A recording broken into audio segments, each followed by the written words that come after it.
கர்த்தருடைய பரிசுத்த நாமத்திற்கு மகிமை உண்டாவதாக. ஆண்டவருடைய அளவற்ற கிருபையினாலே இந்த ஃபேமிலி ஃபெலோஷிப் மூலமாக ஒவ்வொரு வாரமும் ஒவ்வொரு தலைப்பிலிருந்து நாம் ஆண்டவருடைய வார்த்தையை நாம் கவனித்து கொண்டிருக்கிறோம். கடந்த மாதம் ஒரு தலைப்பிலிருந்து பேசினேன். ஹஸ்பண்ட் லைக் அ ஃபாதர், ஒரு தகப்பனை போல ஒரு கணவன் இருக்க வேண்டும் என்று சொல்லி பேசினேன். அது உங்களுக்கு பிரயோஜனமாக இருந்திருக்கும் என்று நான் நினைக்கிறேன். 3 காரியங்களை அதில் நான் உங்களோடு பகிர்ந்து கொண்டேன். ஒரு தகப்பன் தன் பிள்ளைக்காக தியாகம் செய்கிறான். A father sacrifices for his child. அதே போல ஒரு கணவனும் தன்னுடைய மனைவிக்காக தியாகம் செய்து விட்டு கொடுத்து அவளுடைய நலனை தேடி வாழ வேண்டும் சொல்லி நான் ஆலோசனை கொடுத்தேன். 2வது, ஒரு தகப்பன் தன் பிள்ளைகளை சுத்திகரிக்கிறான், பரிசுத்த பாதையில் ஒழுக்கத்தின் பாதையில் நடத்துகிறான். A father sanctifies his children. அதே போல ஒரு புருஷன் தன் மனைவிக்கு தகப்பனை போல இருந்து அவளை சுத்திகரிக்கிறாள் என்று சொல்லி நாம் வாசித்தோம். 3வது, ஒரு தகப்பன் தன் பிள்ளைகளை திருப்தியாக்குகிறான். A father satisfies his children. அதே போல ஒரு கணவனும் தன் மனைவியை தகப்பனை போல இருந்து அவளை திருப்திப்படுத்த வேண்டும் என்று சொல்லி நாம் கடந்த வாரம் நாம் கவனித்தோம். இப்போ எல்லா மனைவிமாரும் இந்த வாரம் ஆயத்தமாக வந்திருக்காங்க. நான் சொன்னேன், உங்களுக்கு நான் அடுத்த வாரம் உங்களுக்கு நான் பேசுகிறேன்னு சொல்லி சொன்னேன். நமக்கு என்ன சொல்ல போகிறாருன்னு ஆர்வமாக எல்லாம் உட்காந்துருக்கீங்கன்னு தெரியுது உங்கள் முகத்தை பார்க்கும்போதே. சரி, இன்றைக்கு நான் பேச போகிற தலைப்பு a wife like a mother. ஒரு மனைவி ஒரு தாயை போல இருக்க வேண்டியது அவசியம். ஒரு மனைவி ஒரு தாயை போல இருக்க வேண்டியது அவசியம். ஒரு மனைவியினுடைய பங்களிப்பு குடும்பத்தில் ரொம்ப முக்கியமானது. இன்றைக்கு அவள் குடும்பத்திற்கு வருகிறாளோ மனைவியாக மாத்திரமல்ல, ஒரு மகளாக மாத்திரமல்ல, மருமகளாக மாத்திரமல்ல, தன்னுடைய குடும்பத்திற்கு தன்னுடைய கணவனுக்கு விசேஷமாக ஒரு தாயை போல அவர் மாறுகிறாள். அவள் தாய்மையை எடுத்த பிறகு மாத்திரமல்ல, ஒரு குழந்தையை பெற்ற பிறகு மாத்திரமல்ல, அவள் திருமணமான உடனேயே அவள் ஒரு தாயினுடைய ஸ்தானத்திற்கு அவள் உயர்த்தப்படுகிறாள். கர்த்தருடைய நாமத்திற்கு மகிமை உண்டாவதாக. இதற்கு நான் ஆதாரமாக எடுத்துக்கொண்ட வார்த்தை நம் எல்லாருக்கும் தெரிந்த பகுதி தான். இதற்கு நான் விளக்கத்திற்காக நான் வருகிறேன். ஆனால் நமக்கு அதிகமாக தெரிந்த பரிச்சயமான வேத வசனம் ஆதியாகமம் 24:67. அப்பொழுது ஈசாக்கு ரெபெக்காளை தன் தாய் சாராளுடைய கூடாரத்திற்கு அழைத்து கொண்டு போய் அவளை தனக்கு மனைவியாக்கி கொண்டு அவளை நேசித்தான். ஈசாக்கு தன் தாய்க்காக கொண்டிருந்த துக்கம் நீங்கி ஆறுதல் அடைந்தான் என்று வாசிக்கிறோம். தாயை இழந்த ஈசாக்கினுடைய வெற்றிடத்தை நிரப்புவதற்கு வேறு ஒரு தாய் வரவில்லை. யார் வந்தாள் என்றால் தன்னுடைய மனைவியாகிய ரெபெக்காள், இளம் பிள்ளை. அவள் இப்பொழுதுதான் திருமணமாகி வீட்டிற்கு வந்திருக்கிறாள். ஆனால் அந்த தாயின் ஸ்தானத்திலே அவள் உயர்த்தப்பட்டு அதிலே வைக்கப்பட்டு தன்னுடைய கணவனுக்கு தாயினுடைய பாசத்தை காண்பித்து அவனுடைய துக்கத்தை நீக்குகிற ஒரு வேலையை செய்கிறதை நாம் வேதத்திலே வாசிக்கிறோம். அப்போ மனைவிமார் கையில் ஒரு பெரிய உத்தரவாதம் இருக்கு. நீங்கள் தாய்மையை நீங்கள் அடைவதற்கு முன்பதாகவே ஒரு கணவனுக்கு, உங்கள் கணவனுக்கு ஒரு தாயை போல இருக்க வேண்டியது அவசியம். ஒரு தாயினுடைய 3 நல்ல குணநலன்களை நீங்கள் முதலாவது புரிந்து கொள்ள வேண்டும். அந்த குணநலன்களை உங்கள் கணவனுக்கும் நீங்கள் என்ன செய்ய வேண்டும்னா வெளிப்படுத்த வேண்டியது அவசியம். வெளிப்படுத்த வேண்டியது அவசியம். அநேக வேளையிலே திருமண வாழ்விலே பிரவேசிக்கிற ஒவ்வொரு புருஷனும் ஒரு விதத்திலே பார்த்தால் ஒரு குழந்தையை போலதான் பிரவேசிக்கிறான். அநேக காரியங்களை அறியாமல் பிரவேசிக்கிறான். அநேக புத்தியினங்களோடு தான் பிரவேசிக்கிறான். இதோடு தான் வருகிறான். ஆனால் ஒரு தாயாக மனைவி நின்று அந்த ஸ்தானத்தை எடுத்து அந்த கணவனை ஒரு மகனை போல அவனை பாவித்து அந்த கணவனை கர்த்தருக்குள்ளே நிலைநிறுத்த வேண்டியது மிக முக்கியமான பொறுப்பு. ஒரு தாயினுடைய 3 சுபாவங்கள் வேதத்திலிருந்து உங்களுக்கு காண்பிக்க விரும்புகிறேன். அது எப்படி ஒரு மனைவி தன்னுடைய வாழ்க்கையிலே அபியாசப்படுத்த வேண்டும் என்று பார்க்கலாம். முதலாவது, ஏசாயா 49:15 வாசித்தால், ஏசாயா 49:15, ஸ்திரீயானவள் தன் கற்பத்தின் பிள்ளைக்கு இறங்காமல் தன் பாலகனை மறப்பாளோ? அவர்கள் மறந்தாலும் நான் உன்னை மறப்பதில்லை என்று வாசி. Write it down. Number 1, a mother's care. ஒரு தாயினுடைய பராமரிப்பு. ஒரு தாயினுடைய பராமரிப்பு. தகப்பனுக்கும் தாய்க்கும் உள்ள வித்தியாசத்தில் ரொம்ப முக்கியமான வித்தியாசம் இது நான் நினைக்கிறேன். ஒரு தகப்பன் தன் பிள்ளையை மறந்து போகிறதுக்கு பல வாய்ப்புகள் உண்டு. ஆனால் ஒரு தாய் மாத்திரம் தன் பிள்ளை என்ன செய்ய மாட்டா? மறக்கவே மாட்டாள் என்பது எல்லாருக்கும் தெரிந்த உண்மை. வேதம் அதனால தான் சொல்லுகிறது, ஒரு தாய் மறப்பாளா தான் பிள்ளைய? அவளே மறந்துட்டா கூட நான் உங்களை மறக்க மாட்டேன்றார். அப்போ அது வேர்ஸ்ட் கேஸ் செனாரியோ தான். அது நடக்காது, அப்படியே நடந்தாலும் நான் உன்னை மறக்க மாட்டேன் என்று ஆண்டவர் சொன்னார். இந்த சம்பவத்தை நான் சொல்லியிருக்கிறேன்னு நினைக்கிறேன். கொஞ்சம் வருஷத்துக்கு முன்னால் இங்கே ஒரு சம்பவம் நடந்தது, நம்ம சபையில் தான் நடந்துச்சு. என்னன்னா, ஒரு ஆராதனை முடிஞ்சிருச்சு. முடிந்த உடனே ஒரு கணவர் பதறி கொண்டு ஓடி வந்தார். ஓடி வந்து, பாஸ்டர் என் பிள்ளைய காணோன்னார். சண்டே ஸ்கூலில் விட்டேன், என் பிள்ளைய காணோன்ட்டார். நாங்களும் தேடுறோம் 1 மணி நேரம் 2 மணி நேரம் தேடுகிறோம். அந்த அம்மா அந்த நேரம் ஊருக்கு போயிட்டாங்க வேற.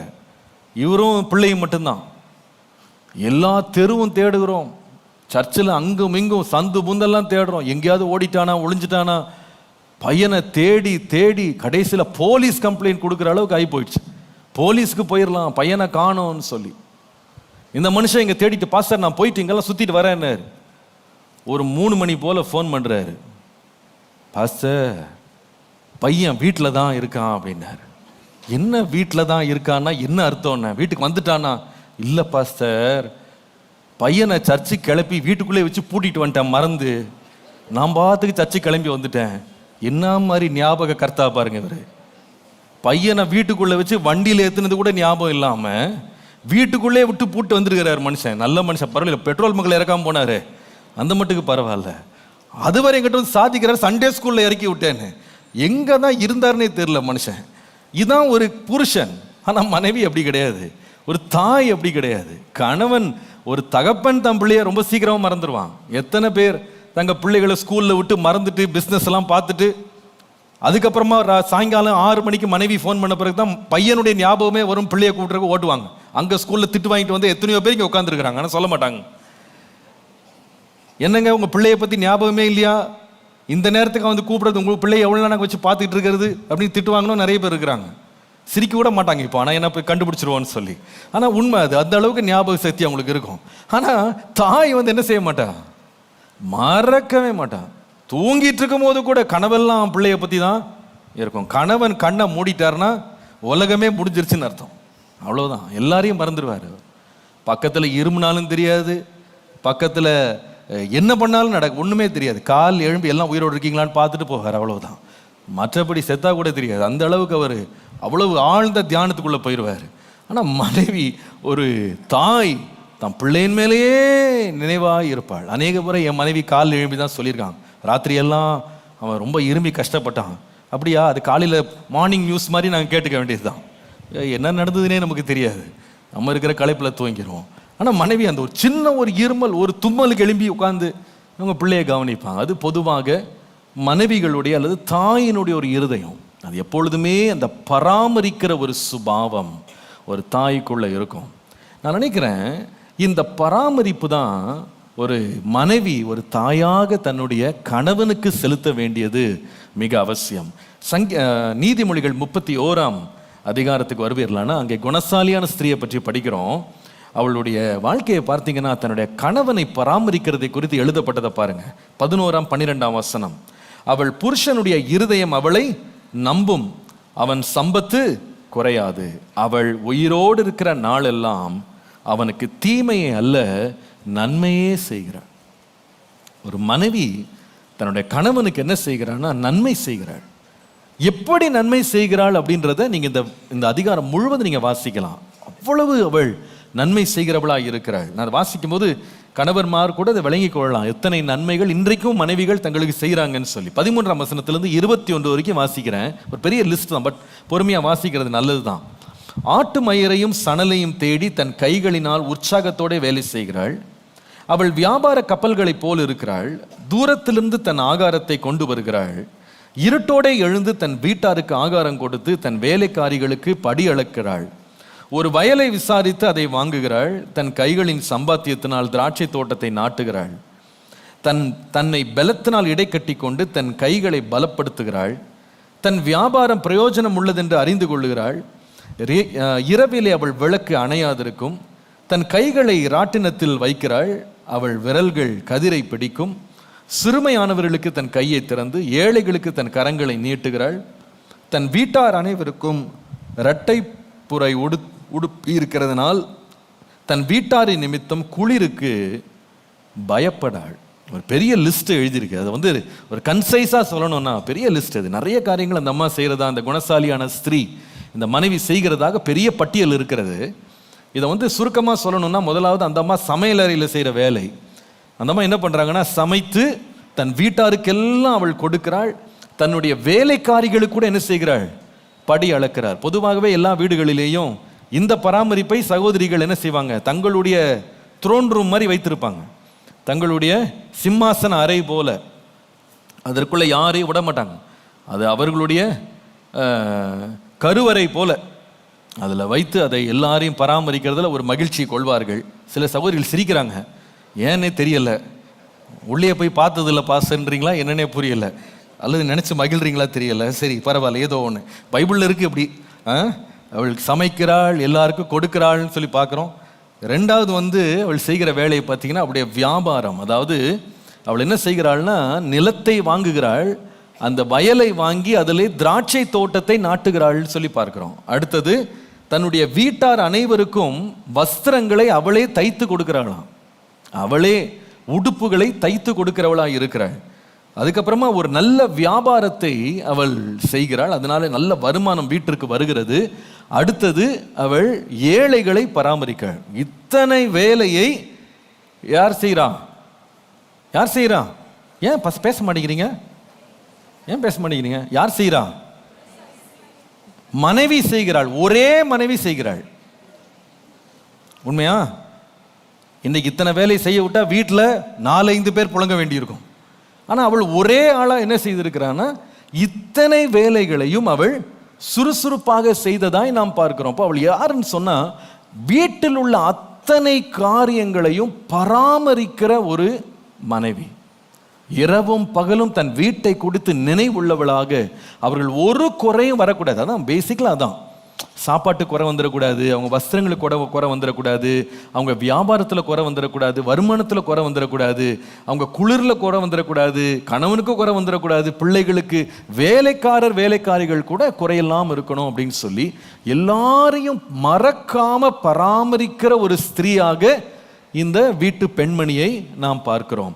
நான் நினைக்கிறேன், இந்த பராமரிப்பை ஒரு சகோதரி, ஒரு மனைவியாக, ஒரு தாயின் ஸ்தானத்திலே எடுத்து செய்ய வேண்டுமானால், இந்த சம்பவத்திலே 3 முக்கியமான காரியங்கள் எழுதப்பட்டிருக்கு. 3 முக்கியமான காரியங்கள் இருந்தாதான் இந்த மாதிரி ஒரு மனைவி வேலை செய்ய முடியும், இவ்வளவு பராமரிப்பை செலுத்த முடியும், இத்தனை வேலைகளை அவள் கையாள முடியும். 3 வார்த்தைகள் ரொம்ப முக்கியம். முதலாவது, she is a studious lady, she is not lazy. அவள் சோம்பேறியாயிராமல் சுறுசுறுப்புள்ள ஒரு பெண்ணாக இருந்தால்தான் இத்தனை வேலைகளை செய்து அவள் பராமரிக்க முடியும். 31ஆம் அதிகாரம் 27ஆம் வசனம் பாருங்க. அவள் சோம்பலின் அப்பத்தை புசியாமல் தன் வீட்டு காரியம் எப்படி நடக்கிறது என்று கண்ணோக்கமாய் இருக்கிறாள். 15ஆம் வசனம் பாருங்க, அவளுடைய சுறுசுறுப்பு. இருட்டோடே எழுந்து தன் வீட்டாருக்கு ஆகாரம் கொடுத்து தன் வேலைக்காரிகளுக்கு படி அளக்கிறாள். 18ஆம் வசனம் பாருங்க, தன் வியாபாரம் பிரயோஜனம் உள்ளது என்று அறிந்திருக்கிறாள். இரவிலே அவள் விளக்கு. அப்போ அவள் எப்பொழுதுமே ஒரு விழிப்புள்ள ஒரு பெண்ணாக பார்க்கிறோம். அதாவது இருட்டோட எழுந்துடுறாளாம், இரவுலையும் விளக்கு என்ன பண்றது இல்லையா, அணையிறது இல்லையா. அப்புறமா சோம்பலின் அப்பத்தை என்ன செய்ய மாட்டாள், புசிக்கவே மாட்டாள். அப்போ ஒரு மனைவி ஒரு தாயாக தன்னுடைய கணவனையும் தன் குடும்பத்தையும் பராமரிக்க வேண்டுமானா, சுறுசுறுப்பில்லாத ஒரு பெண் இதை செய்யவே முடியாது. நீங்க நிறைய வீடுகளில் வேற மாதிரி இருக்கு. கணவன் எழுப்பி மனைவி என்ன பண்ண வேண்டியிருக்கு? எழும்பு வாங்கலான்னு ஜெபிக்க வேண்டியிருக்கு. அப்படி சில பேர் என்ன பண்ணுறாங்க, இந்த இருட்டோடேன்றது ஒன்றுமே தெரியல அவங்களுக்கு. இருட்டோடே எழுந்து பழக்கமே இல்லை சில பேருக்கு. காலையில் 6 மணி அப்படின்றது கூட அவங்க வாழ்க்கையில் பார்த்ததில்லை. அந்த மாதிரிலாம் இருக்கா அப்படின்னு யோசிக்கிறாங்க. அந்த அளவுக்கு ரொம்ப சுறுசுறுப்பாக எழும்பிடுறாங்க. அவங்க பாட்டுக்கு நினச்ச நேரம் கர்த்தர் ஏவுகிறபடி எழும்புறது, அவ்வளோதான். ஏன்னா எழும்புனா சந்தோஷம்னு காத்துட்ருப்பார் அவர். இன்னைக்கு எல்லாம் அவருக்கு, இந்த அம்மாவுக்கு சமைச்சு வச்சு அவர் காத்துட்ருக்க வேண்டியதாக இருக்குது. ஆனால் இங்கே குணசாலியான ஸ்திரீ, எல்லாரையும் பராமரிக்கிற பெண், இருட்டோடே எழும்பி இரவிலை விளக்கை அணையாதிருந்து அவள் சோம்பலின் அப்பத்தை என்ன பண்ணுறது இல்லை, புசிக்கிறது. சுறுசுறுப்புள்ள ஒரு சகோதரியாக நம்ம பார்க்குறோம். அப்போ பராமரிக்கிற ஒரு தாயாக நம்ம இருக்கணும்னா இதான் வழி. முதல் சுறுசுறுப்பாக இருக்கணும். 2வது 13ஆம் வசனம், ஆட்டு மயிரையும் சணலையும் தேடி தன் கைகளினால் உற்சாகத்தோட வேலை செய்கிறாள். அதாவது ஒரு ஒரு ஒரு மனைவி வீட்டை பராமரிக்கிற ஒரு எல்லாரையும் கவனித்து எல்லாரையும் ஒரு கேரிங் மதர் போல இருக்கணும்னா 2வது ரொம்ப முக்கியமானது ஒரு எந்தூசியாசம், ஒரு விதமான எப்படி சொல்றது, உற்சாகம். வேலை செய்கிறதற்கும் காரியங்களை கவனிப்பதற்கும் வீட்டு காரியங்களை ஒழுங்குபடுத்துறதுலையும் ஒரு உற்சாகம் உள்ளவளாக அவள் இருக்கிறாள், சோம்பலாக அல்ல. மற்றவர்கள் அவள் எப்பொழுதும் எல்லாத்துக்கும் புஷ் பண்ணி இதை செய் அதை செய் என்று சொல்லுகிறது அல்ல. சில வீடுகளில் சொல்லுவாங்க, பம்பரம் மாதிரி சுத்துறாங்க அப்படின்வாங்க. எப்படி பம்பரம் மாதிரி சுத்துறாங்க அப்படின்வாங்க. சில பேருக்கு பம்பரமும் தெரியல, அதுவும் என்னன்னு தெரியல, சரி விடுங்க பாவம்.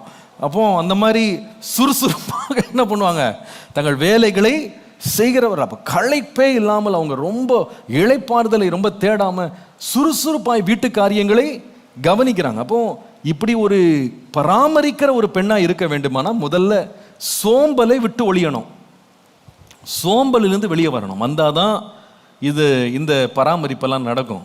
2வது உற்சாகம் தேவை. மனைவிமார் ஒரு தாயை போல உற்சாகம் உள்ளவளாக எழும்பி தன்னுடைய பிள்ளைகளை பராமரிப்பதை போல தன்னுடைய கணவனை உற்சாகத்தோடு பராமரிக்க வேண்டியது அவசியம். கடைசியாக ஒரு சகோதரி ஒரு மனைவி தாயை போல பராமரிக்கிற வேண்டியவளா இருக்கணும்னா இது ரொம்ப முக்கியமான வார்த்தை.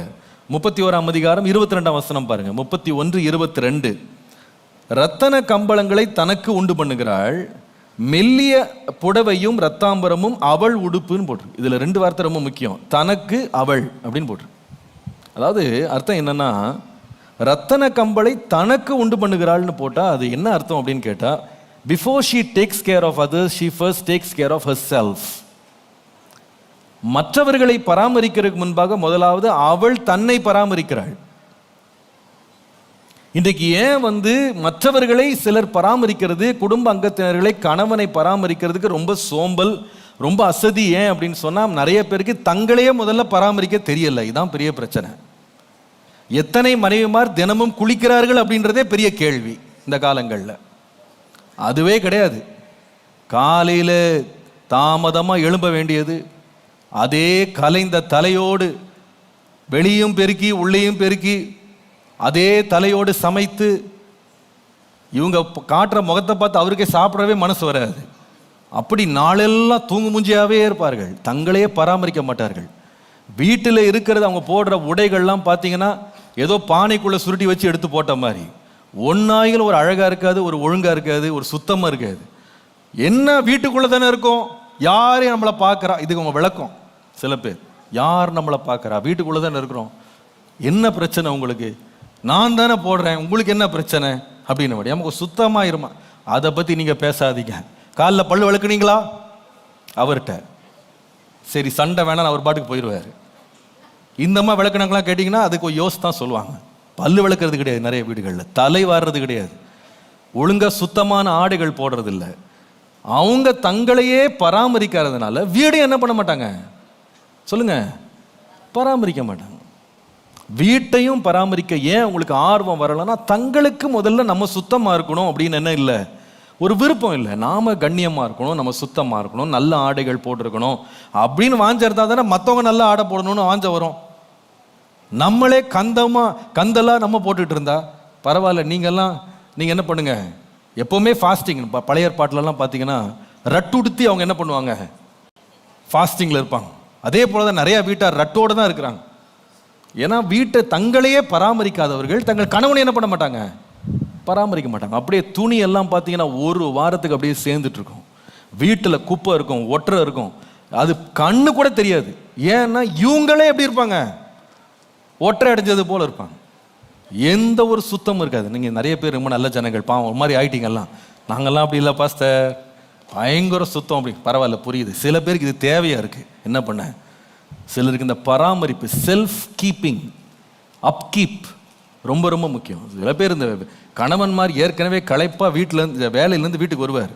அவர் வந்தால் இந்தம்மா அப்போ தான் எழும்புவாங்க. அப்போ தான் எழும்பி அவரை வரவேற்கிற வரவேற்பிலே அவருக்கு போதும் போதுன்னு ஆகிடும். எல்லா ஆசையும் போயிடும் அவரை விட்டு. அதை போல் ஒரு முகத்தை வச்சுக்கிட்டு வாடலாம் இல்லை.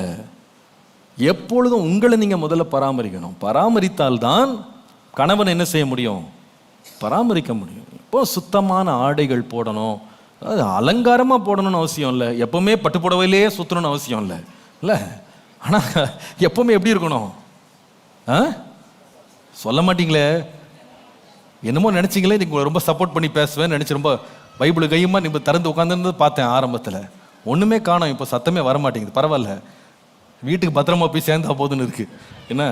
சரி, இப்போ அந்த பராமரிப்பு ரொம்ப அவசியம். போன வாரம் கூட என் மனைவி வரல, இந்த வாரம் கரெக்டாக வந்து உட்காந்துட்டாங்க. என்ன தான் பேச போறீங்க அப்படின்னு. சரி பரவாயில்ல, ஜெபத்தோடு வந்தாங்களா? சரி, நான் இப்போ தான் பார்த்தேன் போல இருக்கு. சரி பரவாயில்ல.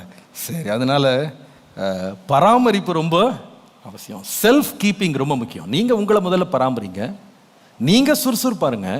அதுக்கப்புறம் நீங்கள் என்ன செய்யலாம், வீட்டை என்ன செய்யலாம், பராமரிக்கிறவர்களாக இருக்கணும். ஒரு தாய் எப்படி தன்னுடைய பிள்ளைகளை பராமரிக்கிறாளோ, ஒரு மனைவியும் தன் வீட்டாரை, விசேஷமாய் தன்னுடைய கணவனை பராமரிக்கிறவளாக இருக்க வேண்டும். அந்த கேர் எல்லாவற்றையும் மறக்காமல் என்ன செய்யணும், வைத்திருக்க வேண்டியது அவசியம். ஒரு தாய் எப்படி தான் பிள்ளைகளுடைய பர்த்டேஸை கரெக்டாக ஞாபகம் வைத்திருப்பாளோ, அதே போல் ஒரு மனைவி தன்னுடைய கணவனுடைய விசேஷத்த நாட்களை ஞாபகம் வைத்திருக்க வேண்டியது அவசியம். நிறைய கணவன்மார் தங்களுடைய பர்த்டேவை தங்கள் மனைவிக்கு தாங்களே சொல்ல வேண்டியிருக்கு. அம்மா நாளைக்கு என் பர்த்டே தெரியுமா? அப்படியா, இவ்வளோ சீக்கிரம் வந்துருச்சா அப்படின்னு கேட்குறாங்க சில பேர். என் மனைவி இல்லை கண்டிப்பாக அப்படி கேட்குறாங்க சில பேர். இப்போ காலையில் சில பேர் நம்ம ஃபேமிலி ஃபெலோஷிப்லேருந்து இந்த திருமண நாளுக்கெல்லாம் கேக் அனுப்பி விடுறோம் வீட்டுக்கு. அங்கே போனால் வேடிக்கை என்னன்னு கேட்டால், 2 பேருக்குமே நாங்கள் சொல்லி தான் தெரியுது வெட்டிங் டேன்னு. நாங்கள் போய் சொல்ல வேண்டிய, உங்களுக்கு இன்றைக்கி வெட்டிங் டே அப்படிங்களா, எங்களுக்கா சொல்கிறீங்க? அப்புறமா டேட்டை பார்த்துட்டு, ஆமாம் இருக்கலாம் போல இருக்கு அப்படின்னு. அந்த அழகில் இருக்குது வீடுகள். இப்போ தங்களுடைய நாட்களை அவங்களுக்கே ஞாபகம் கிடையாது, தங்களுடைய விசேஷத்த நாட்களை ஞாபகம் இல்லை. அப்படி ஒரு பராமரிப்பு இல்லாமல் இருக்கக்கூடாது. ஒரு சுறுசுறுப்புள்ள மனைவியாக தான் வீட்டை பராமரிக்கிறவளாக இருக்க வேண்டும். எப்பொழுது எல்லாவற்றையும் கவனித்து கொள்ளுகிற ஒரு கிருபை ஒரு மனைவி கொண்டு, ஒரு தாயினுடைய சுபாவம் அது. பாருங்க, ஒரே நேரத்தில் மல்டி டாஸ்கிங், ஒரே ஆள் உட்கார்ந்து இத்தனை வேலைகளையும் ஒரே ஆள் கைப்பட அத்தனையும் செய்யக்கூடிய ஒரு திறன் பெண்களுக்கு மாத்திரம் உண்டு. நான் ஏற்கனவே இதை பற்றி பேசியிருக்கேன்.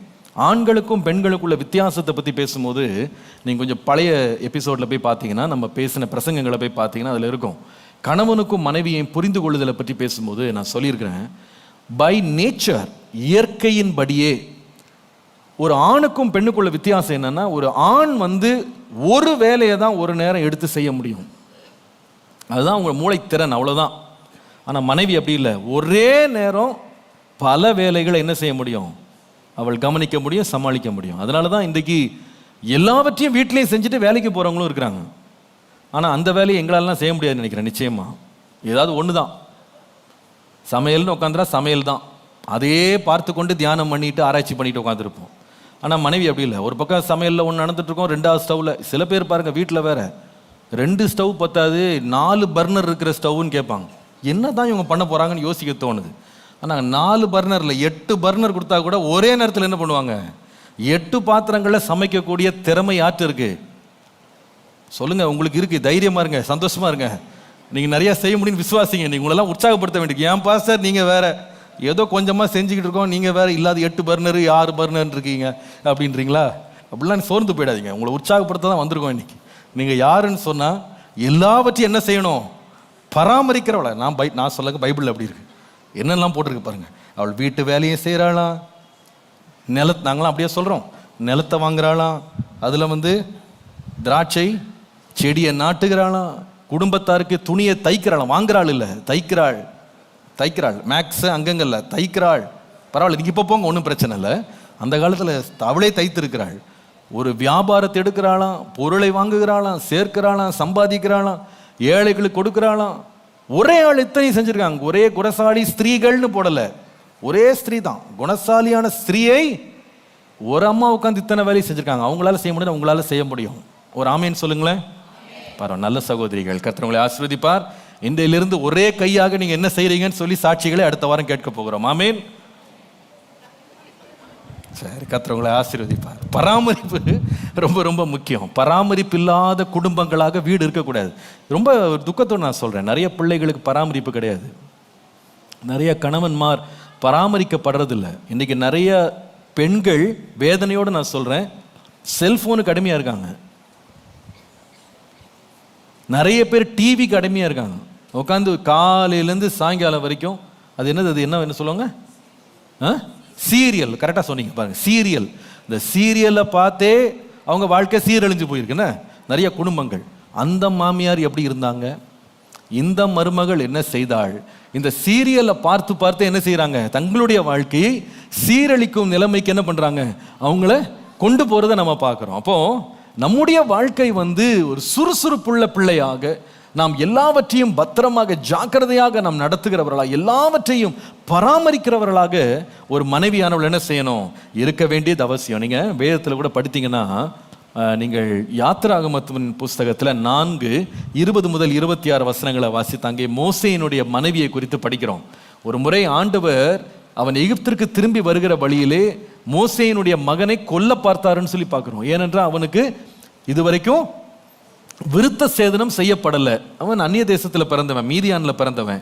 அவனுக்கு விருத்த சேதனம் செய்யப்படாதனால அழைப்பை பெற்று அவன் திரும்பி வர்ற வழியில் ஆண்டவர் அவனை கொல்ல பார்த்தார். ஆனால் அந்த இடத்துல உடனே இதில் பிரச்சனை என்னன்னு கண்டுபிடிச்சு உடனே அதற்கு தீர்வை கண்டுபிடித்தது யாருன்னா மோசேயின் மனைவியாகிய சிப்போராள். உடனே அவள் காரியத்தை செய்து எல்லாவற்றையும் நன்மையாய் நடத்தி அந்த பிள்ளையை காப்பாற்றினாள், அந்த குடும்பத்தையும் காப்பாற்றினாள். கர்த்தருடைய நாமத்திற்கு மகிமை உண்டாகும். பராமரிப்பு, ஒரு தாயை போல எதையும் மறந்து விடாமல் பராமரிக்க வேண்டியது மிக மிக அவசியம். கர்த்தருடைய நாமத்திற்கு மகிமை உண்டாவதாக. கணவனை பராமரிக்கிறது அவசியம், அதை மறந்துடாதீங்க.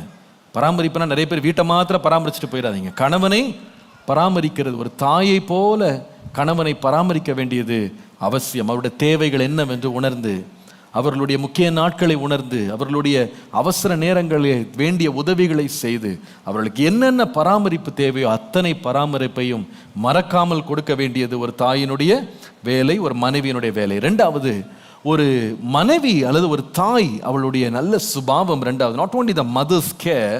நீங்கள் ஏசாயா 66:13 வசனத்தை வாசித்தால், 66:13, ஒருவனை அவன் தாய் தேற்றுவது போல் நான் உங்களை தேற்றுவேன், நீங்கள் எருசலேமிலே தேற்றப்படுவீர்கள். Number 2, a mother's comfort. ஒரு தாயினுடைய ஆறுதல் படுத்தும் குணம், ஆறுதலை தரும் ஒரு குணம். நான் நினைக்கிறேன் இந்த தாய்மாருக்கு இந்த ஒரு விசேஷத்தை ஒரு வரம் ஆண்டவர் கொடுத்திருக்கிறார். அவர்கள் வந்து ஆறுதல் படுத்துவதிலே கை தேர்ந்தவர்களாக இருக்கிறாங்க. அதனால் ஆண்டவர் சொல்கிறாரு, தன்னுடைய ஆறுதலை பற்றி பேசும்போது, ஒருவனை அவன் தாய் தேற்றுவது போல நான் உங்களை தேற்றுறேன்றார். நான் தேற்றுறது போல தாய் தேற்றுறான்னு சொல்லலை, ஒரு தாய் தேற்றுறது போல நான் உங்களை தேற்றுவேன். அப்போ அந்த தேற்றுகிற ஒரு குணம் யாருக்கு இயற்கையிலே இருக்குன்னு சொன்னால் ஒரு தாய்க்கு இருக்கு. நிறைய சகோதரிகள் இந்த தேற்றுகிற சுபாவம் தங்களுக்குள்ளே உண்டு என்று அவங்க இன்னும் கூட விளங்காமல் இருக்கிறாங்க. they really don't know the power within them. ஒருவரை ஆறுதல் படுத்தி தேற்றி அமர பண்ற ஒரு வல்லமை, ஒரு திறன் அவங்களுக்கு இருக்குன்னு சொல்லி நிறைய பேர் உணரலை. ஏன் இப்படி நான் சொல்றேன்னா, வேதத்தில் ஒரு அம்மா இதை உணராமல் இருந்தாங்க. ஆண்டவர் தான் கிருபையா குடும்பத்தை காப்பாற்றினார். ஆனால் அந்த அம்மா பேர் வந்து யோபுவின் மனைவி. அந்த அம்மா பார்த்தீங்கன்னா பாவம், அவரே பிள்ளை இழந்து, சொத்துக்களை இழந்து, எல்லா கால்நடைகளை இழந்து, மனிதன் கடைசியில் தன்னுடைய சரீரத்தையும் இழந்து, அவர் சொறி சிறங்கில் அவர் உட்காந்து தண்ணியே சொரிஞ்சிட்டு உட்காந்துருக்கிறாரு, போய் புழுதியில் உட்காந்துருக்கிறாரு. சாம்பல்ல உட்கார்ந்துருக்கிறாரு. ஆனா அவரை பார்த்து இந்த அம்மா சொன்னது என்னன்னா ஆறுதலான வார்த்தை இல்லை. என்ன சொன்னாங்க? நீ தேவனை தூஷித்து ஜீவனை விடும், இன்னும் எத்தனை காலம் உம்முடைய உத்தமத்தில் நீர் தரித்திருப்பீர், உத்தமத்தில் உறுதியாக இருப்பீர். என்ன ஒரு கடும் சொற்கள் பார்த்தீங்களா? நிறைய சகோதரிகளுக்கு புரியல, தங்களுக்குள்ள ஆண்டிருந்த தேற்றுகிற ஒரு குணத்தை கொடுத்திருக்கிறான்னு உணராமல் சில வேளை அவருடைய வாயின் வார்த்தைகள் அந்த யோபின் மனைவியை போல உருவின பட்டயம் போல இருக்கு. ஒரு கணவன் ஏற்கனவே பாதிக்கப்பட்டு புண்பட்டு அவன் பலவீனப்பட்டு சில வேளை சில தோல்விகளை சந்தித்து அவன் துவண்டு உட்கார்ந்திருக்கும் போது ஒரு தாயை போல எழும்பி ஒரு மனைவி தன் கணவனுக்கு ஆறுதல் படுத்த வேண்டிய இடத்துல அநேகர் குறை சொல்லவும் குற்றம் சொல்லவும் தங்களுடைய கணவனை தங்களுடைய வார்த்தைகளாலே புண்படுத்தி வேதனைப்படுத்துகிற அநேக பெண்கள் அநேக சகோதரிகள் உண்டு. தேவனுடைய பிள்ளைகளாகிய நீங்க அதை ஒன்று நல்லா விளங்கி கொள்ளணும். எனக்குள்ள ஆண்டு ஒரு நல்ல ஒரு கிருபையை கொடுத்திருக்கிறார். நான் பெண்ணா இருப்பேனானால் எனக்குள்ளே தாய்மையின் சுபாவம் இருக்குமானா ஒரு தாயை போல தேற்றுகிற ஒரு வரத்தை கர்த்தர் எனக்கு கொடுத்திருக்கிறார்.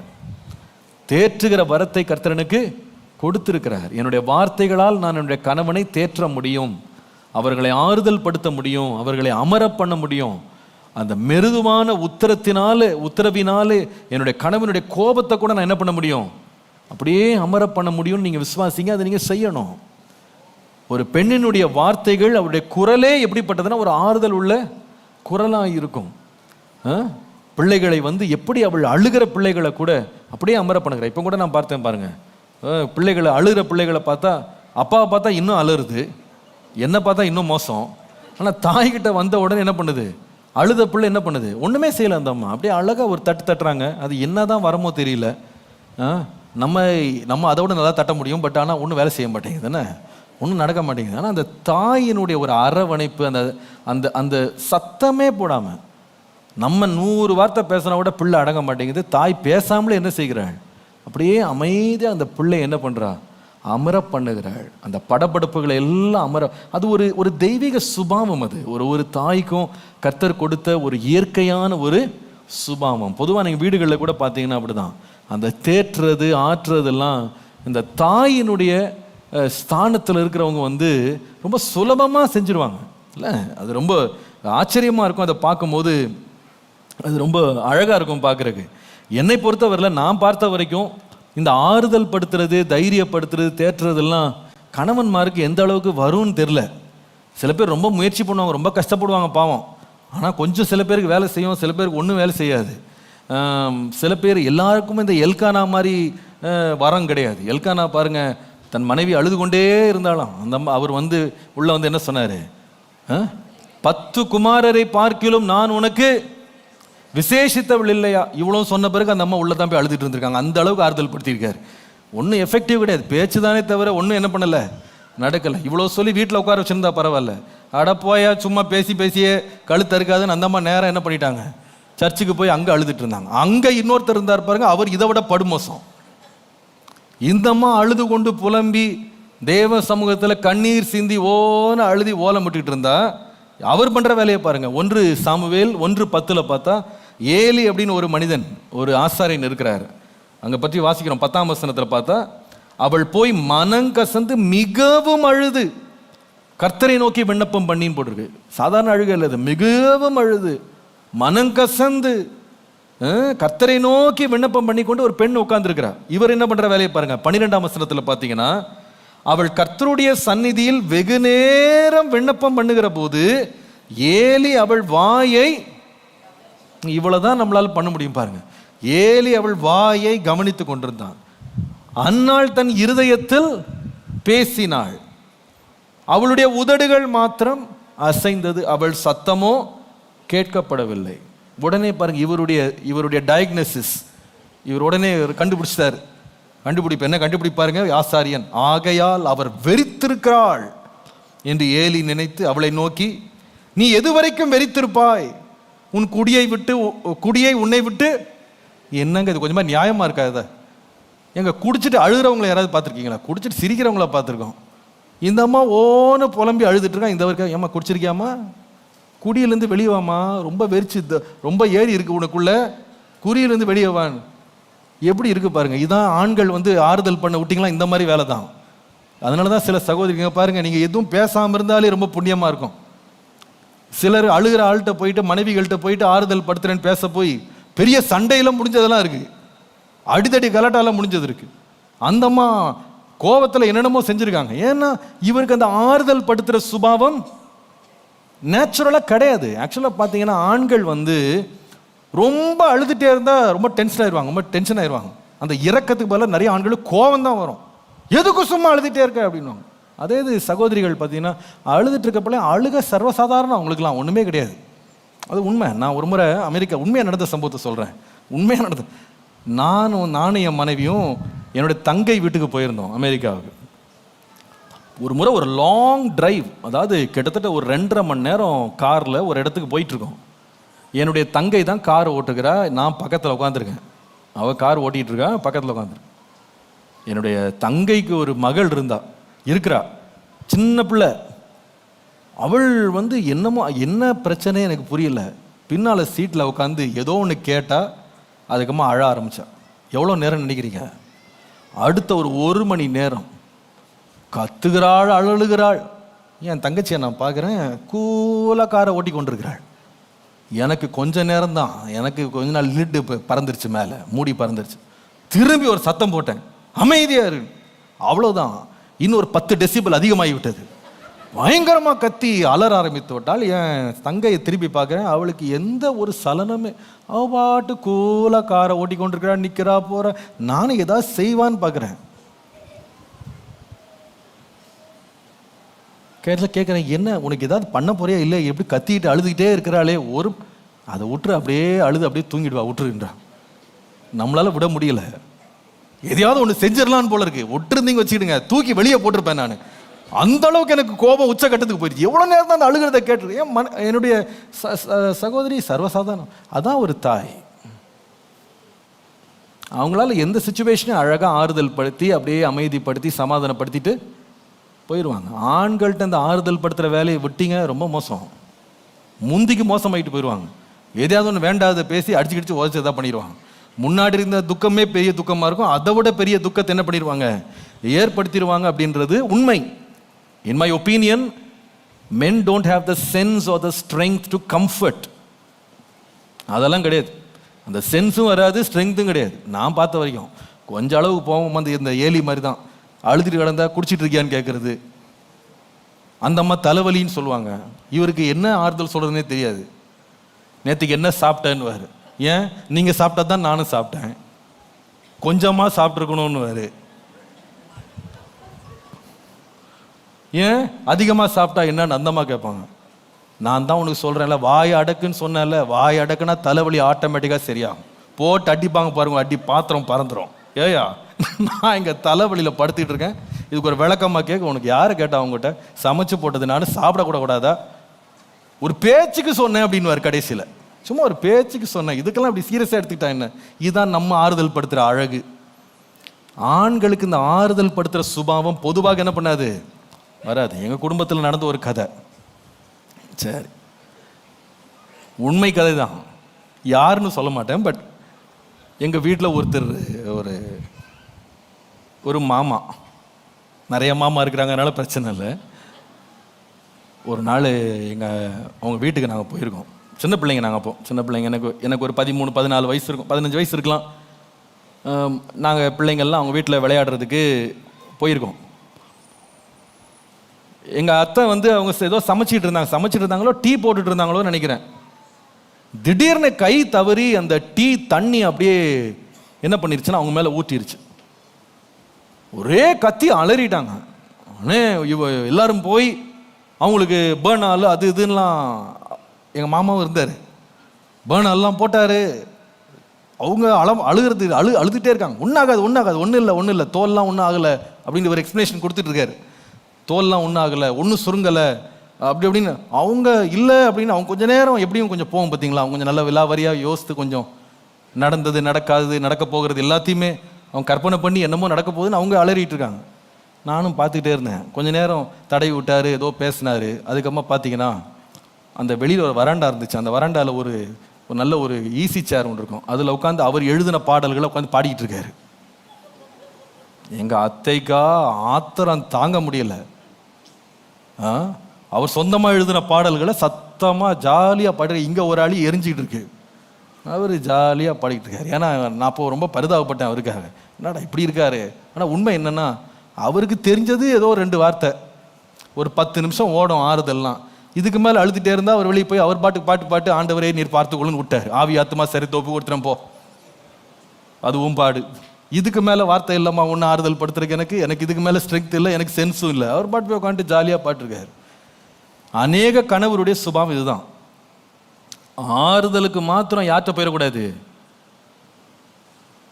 பேச மாட்டீங்களே, அது நடக்காது. நிறைய வேளை பாதிப்பு தான் ஜாஸ்தி வரும். ஆனால் ஆறுதல் படுத்துகிற ஒரு இயற்கையின் சுபாவம் யாருக்குன்னா ஒரு ஸ்திரீ கொண்டு. அவள் எந்த ஒரு சிச்சுவேஷன்லையும் அழகாக வார்த்தைகள் பேசியும் பேசாமலே அவளை அழகாக அமைதிப்படுத்திப்பான். தன்னையும் ஆறுதலாக வைத்து அமைதிப்படுத்தி கணவனையும் ஆறுதல் படுத்தக்கூடிய ஒரு சுபாவம் ஒரு மனைவி கொண்டு. அதனால தான் இந்த ஈசாக்கு பார்த்தீங்கன்னா அவனுக்கு அவங்க அப்பாவுக்கு நிறைய பிள்ளைங்க. ஆபிரகாமுக்கு என்ன இஸ்மவேல் இருக்காரு, நிறைய பிள்ளைங்க இருக்காங்க.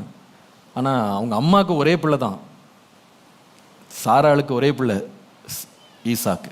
அவன் தாய் இறந்த உடனே அந்த பையனுக்கு ரொம்ப துக்கம். ஏன்னா ஓடுறதுக்கு வேற தாய் இல்லை அவன்கிட்ட. ரொம்ப துக்கத்தில் இருந்தானா. வேதம் சொல்லுது அந்த துக்கத்தின் ஆழத்தில் அவள் வீடு தேடி ரெபேக்காள் என்கிற ஒரு மனைவி வந்தாள். அந்த மனைவி பாருங்க, இப்போதான் புது மனைவி, கல்யாணம் பண்ணி அப்போதான் திருமணம். அவளை கண்டு வழியில் அவளை சந்தித்து அவளை மனைவியாக்கி தன்னுடைய தாயின் கூடாரத்துக்கு வந்தானா. வேதம் உடனே சொல்லுகிறது அவன் தாய்க்காக கொண்டிருந்த துக்கம் நீங்கி ஆறுதல் அடைந்தான். ஒரு இளம் பிள்ளை தான் அவள், ஒரு இளம் பிள்ளை, இப்பொழுதுதான் திருமணமான ஒரு பெண். ஆனால் அவளுடைய சுபாவம் எப்படிப்பட்டதுன்னா அந்த இளம் வயதிலேயே திருமணமான கணவனை அவன் வைத்திருந்த ஆழ்ந்த துக்கத்தை, ஒரு தாய்க்காக கொண்டிருந்த துக்கத்தை கூட ஆறுதல் படுத்தக்கூடிய ஒரு திறன் யாருக்கு இருந்தது? அந்த ரெபேக்காளுக்கு இருந்தது. நீங்க ஒரு தாயாக இருக்கணும்னு விரும்புறீங்களா? அநேக வேளையில் ஒரு கணவன்மார் தங்களுடைய துக்கங்களை சொல்ல மாட்டாங்க, தங்கள் வேதனைகளை தங்கள் வாயினால சொல்ல மாட்டாங்க. ஆனால் ஒரு தாயாக நீங்கள் என்ன பண்ணணும்னா ஒரு கணவனுடைய துக்கங்களை புரிந்து அவங்களுடைய வேதனைகளை புரிந்து அவர்களுக்கு கொடுக்க வேண்டிய ஆறுதலையும் தைரியத்தையும் கொடுத்து அவளை ஸ்திரப்படுத்த வேண்டியது அவசியம். அந்த வேலையை நீங்கள் செய்யும்போது அவள் ஆறுதல் அடைவார்களானால் நிச்சயமாக இவங்களை அதிகமாக நேசிப்பாங்க. They always run to that comfort. அநேக வேளையில் ஆண்களுக்கு தங்களுடைய ஸ்ட்ரெஸ்ஸை எங்கே ரிலீவ் பண்ணணும் தெரியாது, எங்கே பஸ் பண்ணணும் தெரியாது. அவங்களுடைய கோபங்கள், அவருடைய வெறுப்புகள், அவருடைய பிரச்சனைகளை எங்கே தீர்க்கணும்னு தெரியாது. அதை வாயால் சொல்லி தங்களுடைய மரியாதையும் கெடுத்துவிடக்கூடாதுன்னு நினைப்பாங்க. நம்மெல்லாம் பிரச்சனையோட வந்திருக்கோம் அப்படின்னு யாரும் தெரிஞ்சுட்டா நம்ம மரியாதை குறைஞ்சிரும்னு நினைப்பாங்க. பொதுவாக ஆண்கள் வாயை திறந்து சொல்ல மாட்டாங்க, அவங்க முகத்திலே தெரிஞ்சிடும் ஏதோ ஸ்ட்ரெஸ்ஸோட வந்திருக்கிறாங்க அப்படின்னு. ஒரு மனைவி என்ன செய்யணும்னா தன்னுடைய இனிய வார்த்தைகளால், அன்பின் வார்த்தைகளால், அன்பின் செய்கைகளால் அந்த கணவனுடைய பதறிப்போன இருதயத்தை, பயந்து போன இருதயத்தை, பதட்டமான அவனுடைய இருதயத்தை அமர பண்ணி அவனை ஆறுதல் படுத்துகிற ஒரு தாயை போல என்ன செய்யணும்? செயல்படும். அவங்க வார்த்தைகளே ஒரு ஆறுதலின் வார்த்தைகளாக இருக்கணும், நம்பிக்கை ஊட்டுகிற வார்த்தைகளாக இருக்கணும். கர்த்தர் எல்லாவற்றையும் செய்வார் அப்படின்னு விசுவாச வார்த்தைகளை ஊட்டுகிற வார்த்தைகள் ஒரு மனைவியின் இடத்துலேருந்து வர வேண்டும். அநேக வேளையில் என்னுடைய வாழ்க்கையில் நான் தைரியமாக சொல்ல முடியும், நான் முக தாட்சியத்துக்காக சொல்லலை, உண்மையாக சொல்கிறேன். நிறைய முறை ஒரு போதகராக நான் எத்தனையோ பேருக்கு நான் கவுன்சிலிங் கொடுத்து எவ்வளோ பேரை நான் தைரியப்படுத்தி ஸ்திரப்படுத்தி இருந்தாலும் சில வேளையில் ஒரு தனிப்பட்ட நபராக எத்தனையோ போராட்டங்கள் பிரச்சனைகளில் ரொம்ப சோர்ந்து போய், சில வேளையில் பயந்து போய், ரொம்ப திகைத்து போய், நம்பிக்கையெல்லாம் இழந்து, விசுவாசத்தை இழந்து வீட்டுக்கு போகும்போது என்னுடைய மனைவி சொன்ன 2-3 வார்த்தைகள் என்னை ரொம்ப ஆறுதல் படுத்தும். கொஞ்சம் வார்த்தை தான் சொல்லுவாங்க. நீங்கள் எதுக்கு கலங்குறீங்க, எதுக்கு பயப்படுறீங்க, கர்த்தர் பார்த்து கொள்வார், நீங்கள் எதுக்கெல்லாம் பயப்படாதீங்க, கர்த்தர் தருவார், நான் ஜெபம் பண்ணுறேன், நீங்கள் தைரியமாக இருங்க. ஒரு பெரிய பிரசங்கத்தில் வராத ஆறுதல் என் மனைவி சொல்கிற 2-3 வார்த்தைகளில் இருதயத்துக்கு வரும். அதிகமான வசனங்கள் கூட அவங்க கோட் பண்ண மாட்டாங்க. அது 2-3 வார்த்தைகள் கரிசனையோடு அந்த ஆறுதல் படுத்தணும் அப்படின்ற சுபாவம் அவர்களுக்கு இருக்கும்போது அது பெரிய காரியங்களை நம்முடைய வாழ்க்கையில் செய்யும். ஒரு தாயாக ஒரு மனைவி அதை செய்ய வேண்டியது அவசியம். ஐயோ எனக்குலாம் அதெல்லாம் தெரியாது பாஸ்டர்லாம் சொல்லாதீங்க, அது கர்த்தராக கொடுத்த ஒரு கிருபை, ஒரு வரம், அதை நீங்கள் பயன்படுத்தணும். ஒரு முறை ஒரு ஊழியர் ஒருத்தர் வந்திருந்தார். அவர் இந்த ஊழியத்தெல்லாம் பார்க்கணுன்னு வந்தார். எல்லாம் சுற்றி பார்த்துட்டு என்னை கடைசியாக நான் அவர் ஏர்போர்ட்டில் விடுறதுக்கு வழியில், அப்போ நான் ஊழியத்தில் புதுசு, கல்யாணம் புதுசு கூட. அவர் போகிற வழியில் என்கிட்ட ஒரு கேள்வி கேட்டார். What is your plan for the next 20 years? அடுத்த 20 ஆண்டுகள் உங்களுக்கு திட்டம் என்னன்னு கேட்டார். எனக்கு பார்த்து யாரும் அப்படி கேட்டதே இல்லை.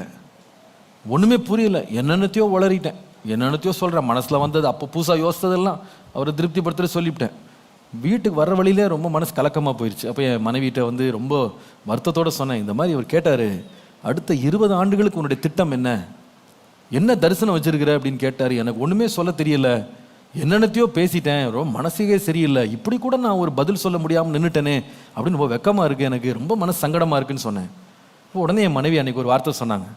சொன்னாங்க, நாளைக்கு என்ன நடக்கும்னே தெரியாதுன்னு பைபிளில் போட்டு 20 வருஷத்தை பற்றி நீங்கள் ஏன் கவலைப்படுறீங்க, போய் படுங்க போங்கன்னாங்க. ஆண்டவரே ஸ்தோத்திரம்னு தைரியமாக இப்போ படுத்துட்டேன்.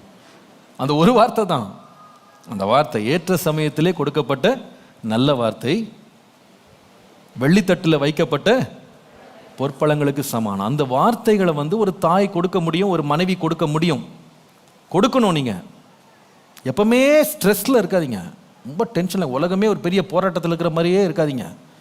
நீங்கள் எப்படி இருங்கன்னா ஆறுதல் படுத்துகிறவர்களாக, தைரியப்படுத்துகிறவர்களாக, உற்சாகப்படுத்துகிறவர்களாக, அவங்க வாயிலேருந்து விசுவாச வார்த்தைகளை சொல்லி, அவங்க ரொம்ப கோபத்தில், எரிச்சலில், பதட்டத்தில், அவங்க பயத்தில் வரும்போது தைரியமாக இருங்க, பயப்படாதீங்க அப்படின்னு சொல்லி ஸ்திரப்படுத்துகிற, ஆறுதல் படுத்துகிற ஒரு மனைவியாக இருந்தால், ஒரு தேற்றுகிற ஒரு தாயை போல இருக்க முடியும் என்பதிலே சந்தேகமே இல்லை. கடைசியாக ஒரு தாயினுடைய நல்ல சுபாவம் என்ன?